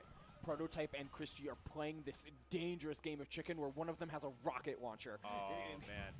And they are non-blinking. The fact that Prototype has even made it into the yellow gauge is a testament to NY Chris G's resolve. And now with a slight lead with 12 seconds to go, Prototype, it is on the E Honda to act, is going to jump in and is going to get caught. NY Chris G taking game number 1. And Prototype, it has to feel not so great if you're this E Honda. Yeah, that's a tough game to lose, but it makes sense why you lost it there. Chris G played it as well as you possibly could have. Oh, and the block on the ODDP, that's going to guarantee a punish, but drops the combo. Big drop there as it lets Prototype find that install with the 100 hands. An opportunity to be certain as a burnout is put onto Prototype. Nice jab in order to get out of there. Finally, a gap located, and the DP goes the wrong way. What a mix-up there from Prototype. Finally, a fuzzy mix-up going their way, and the 100 hands guaranteeing the extra follow-up thanks to that install which he got earlier. And again, just stagger him a little bit and see what kind of mileage you can get off of it. NY Chris G, kind of at the mercy of E Honda in that instance. Prototype has finally found a way to get points on the, at the very least, on the round counter. Still needs one more round in order to get a point on our scoreboard. And Prototype seems to have, if nothing else, a breath of life in this Grands. Yeah, we're seeing there be a ton more jabs, just like crouch jabs or normal jabs from Prototype. Just saying, hey, if you want to drive rush forward, or if you want to like take a step forward and extend your pressure kind of like cheekily, or keep your block strings a little bit fake, or in the case of that, get a couple dash forwards off of a knockdown, you're not getting anything for free. Chris G adapting ever so steadily, but this health count is even for a reason. Drive gauge, not so much though. We're applying forward pressure to force the burnout. Chris G goes for the drive reversal, but that gives Prototype exactly what it wants. What a confirm off the medium punch. This level 3 is going to seal the round, but that's not a game-winning round. It is going to a final round of game 2 with no meter on the side of this Chun and 3 whole bars. Like, you're seeing the medicine get mixed, right? Like, you're knowing that, okay, trying to initiate the burnout and doing so successfully, it plays into the hand, theoretically. What you're forgetting that this is NY Chris G. And sometimes you can just hit that super raw because he feels like it. And that is one of those things. It's definitely a shelf life on such a maneuver, but you, at the same time, if it gets you around, it gets you around, and it's putting your opponent up against a wall. And now, as you're backing up and establishing this dominance, even though you have no meter, you're looking at being in the middle of a ring of fire. And as if I spoke it into existence, Chris G is going to be put up against the. Not quite. No, not quite yet. There you go. One more. There you go. Whoa, the neutral jump was crazy. You are in burnout here still, and the cross-up off the butt slam is huge. Trying to find the wall jump to get out. Every little thing that you block or every hit you land, it lowers that meter ever so slightly. Finally getting there, and the OD headbutt no longer having that same positive frame data. Jumping forward. Level 2 here on the Chun-Li, and now we're going to spend it all right here. Gets a combo off this level 2. 1, 2, missing the follow-up. Instead, you got a safe jump. One opportunity is all you need. The cross-up into the stun. Game 2, round 3 of Game 2, going to Prototype in the scramble of all time. But hey, those are the type of scrambles you want as Honda here. You want to be able to wrestle control away from the Chun-Li and force just raw reactions, reads, and most importantly, guesses. It is one game of 6 that Prototype is going to need in order to win this tournament. NY Chris G still with the decisive advantage, but still, that is a point on the board that is more than Prototype had in Winners Final, and all of a sudden, you have a strategy. You have something that NY Chris G has to react to, and what exactly are you going to react to if you are stuck in the corner of this alleyway? You're just going to have to eat damage. NY Chris G able to fight out as we get back to the middle ground. Yo, but even then, you're going to have to carry that weight. Yo, this is more than a strategy. This is just this is results. This is resolution. We're seeing everything come to pass here for a Prototype. Seeing, again, another reversal attempt. Not a drive reversal that time, just a true OD DP, and it's getting blocked and punished. Holding steady and then some. And finds a solid combo, though, but it is less damage. Not as much as you're really looking for. Chun-Li already relies on multiple neutral wins to keep up with her damage output or for cheeky resets off of those stances. Oh, beautiful. Nice. Yeah, and I mean, you're reacting to the headbutt, but still falling just short. You got to be mindful of the distance. Prototype certainly realizing that you can use this to bait out reactions perhaps as well, just to see, like, almost as a diagnostic tool, right? To see what NY Chris G is going to react with. But what are you going to do about just eating a perfect? That was so low in order to do the double hit on the jump in there. I mean, got to pull everything out of the pockets and then some, but a perfect and just a way to rip momentum out of the hands of Prototype by forcing them into the corner and deal with mix-up after mix-up. Finally, an offensive opportunity. Misses the whiff punish, but that's okay. You move on. You've got 3 meters, so this burnout isn't that bad. You just gotta wait and see what comes up to play. The jump-in lightning kicks into the back throw. Chris G again gets all the space in the world he needs in order to back up and get that drive gauge back and go right back to this neutral that he's been so good at. Mid-screen, waiting for Honda to commit and find a huge poke over that low forward. And both at full meter, too. Hello. So you already know that these are weapons that are going to be... Oh, okay, so whiffing on that, E-Honda is going to, at the very least, get a little bit of pushback and maintain that distance. So not necessarily punishable, but Prototype is... yeah, no, even though that drive gauge almost gone, the meter is still very much alive. And we know that NY Chris G, more than capable of hitting something, or you can just jump in and get DP'd, man. Those are the positions you're waiting for. When you see Honda at 0 meter, those are the types of moments where you finally get to say, all right, now I get to play Fireball DP against a character that is at some point going to have to jump in on me. The late hit on the super has to hurt, though. I mean, that was tough. The thing is, though, if you're Prototype, you can't be forced to dwell on it. You have to move forward. There's only one way, and it certainly ain't back. NY Chris G certainly realizing that, charging forward into the range of E-Honda, and doing well to block the Honda bombs, if nothing else. But the Hadoukens coming out fast and heavy. Prototype having to react to that and sitting in block just a little bit more freely. Still tight. Yeah, and that's what you want to do. pry open the door and then kick it down. NY Christie has been doing that relatively effectively, and now is going to get their just rewards potentially. Not if Prototype has something to say about it. Carries him up into the air, however. And the shift in game plan is clearly apparent here for Chris G. It is about reads and reactions first and foremost. How many times are you going to get those headbutts off, though? Fireball 1, 2. The Kokokans doing their job as just slow fireballs, and they will keep doing their job, doing a little bit of damage at a time. The laugh that came from Chris G's is diabolical. That is, might be on his way to becoming a supervillain, but either way, we are going to see Chris G 1 round away from total victory here at high stakes, but Prototypes has something to say about that. Chris G with the immediate response, back and forth, becoming a punch in the face contest. This is what you like to see before we get ready for the biggest bracket of the year. It's tougher and tougher with each passing moment, but finally Burnout is reached. Pseudo win condition for Chris G, but he's not going to get a chance to use it for very long because half the time is cut down by this level 3, putting himself in Burnout and basically on a guess for game situation. Oh, the medium punch caught the Resenshu, chipping away with all of these block strings. There's just nowhere you can go. Final round of this game number 4. If Chris G wins this, bracket's over. Prototype fighting for his life, and you know what? We start off with OT up legs.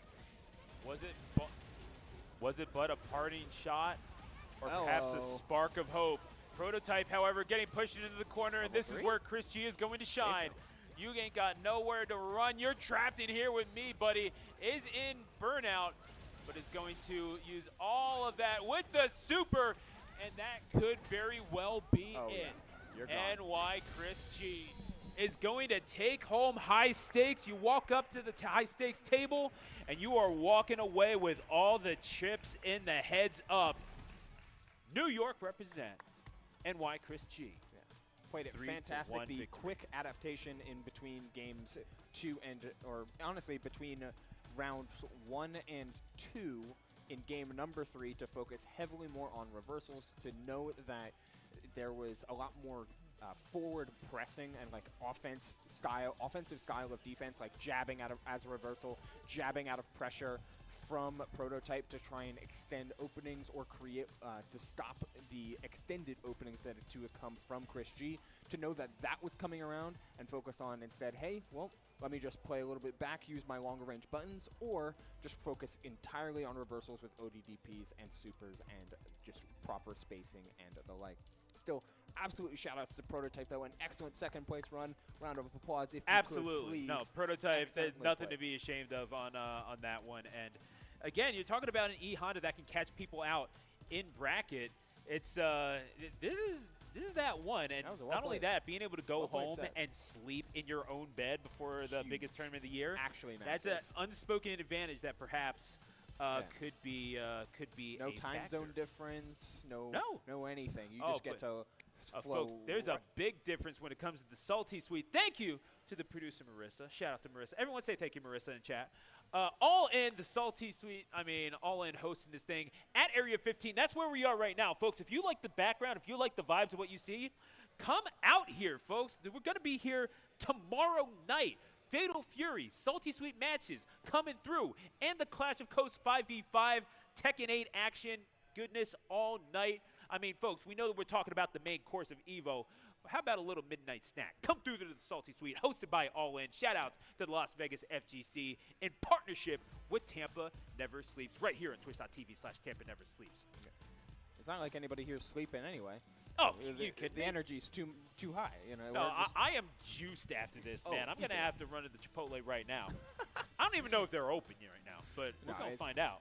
It's going to be a great time all weekend. It's going to be a great sight to see every single day here, between side events happening here like the Salty Suite, Clash 5v5, and more here at Area 15. And, of course, the main event over at the Las Vegas Convention Center. You're not going to miss any of the action on any of the streams at any of the times of day here in this Pacific Coast time in Las Vegas, Nevada. You already know. And I am just going to say, obviously, biggest fighting game tournament in the world. We have the world coming to us. But I do want to take this time, and while I have this soapbox, folks, wherever you are in the world, support your locals. The C in the FGC is always going to stand for community. It is always going to be the people's game. So long as there is a monitor and 2 people willing to fight, the FGC will live on. And wherever that lives in your town, go ahead, find it. Search it up. Look on Twitter, Blue Sky, wherever you might be. Look for your locals. Get involved. We want to see you on the sticks. And if you come out to EVO and show us all the progress that you made, that is all the better. We love y'all. We're thinking of y'all. We wish that you could be here with us. And on behalf of Marissa, our producer, Randall, who was here setting things up before, my co-commentator, my homie from Tri-State Uber, and all of us here at All In, I'm Stu, the announcer, saying good night, and no matter your fight, touch gloves and come out fighting.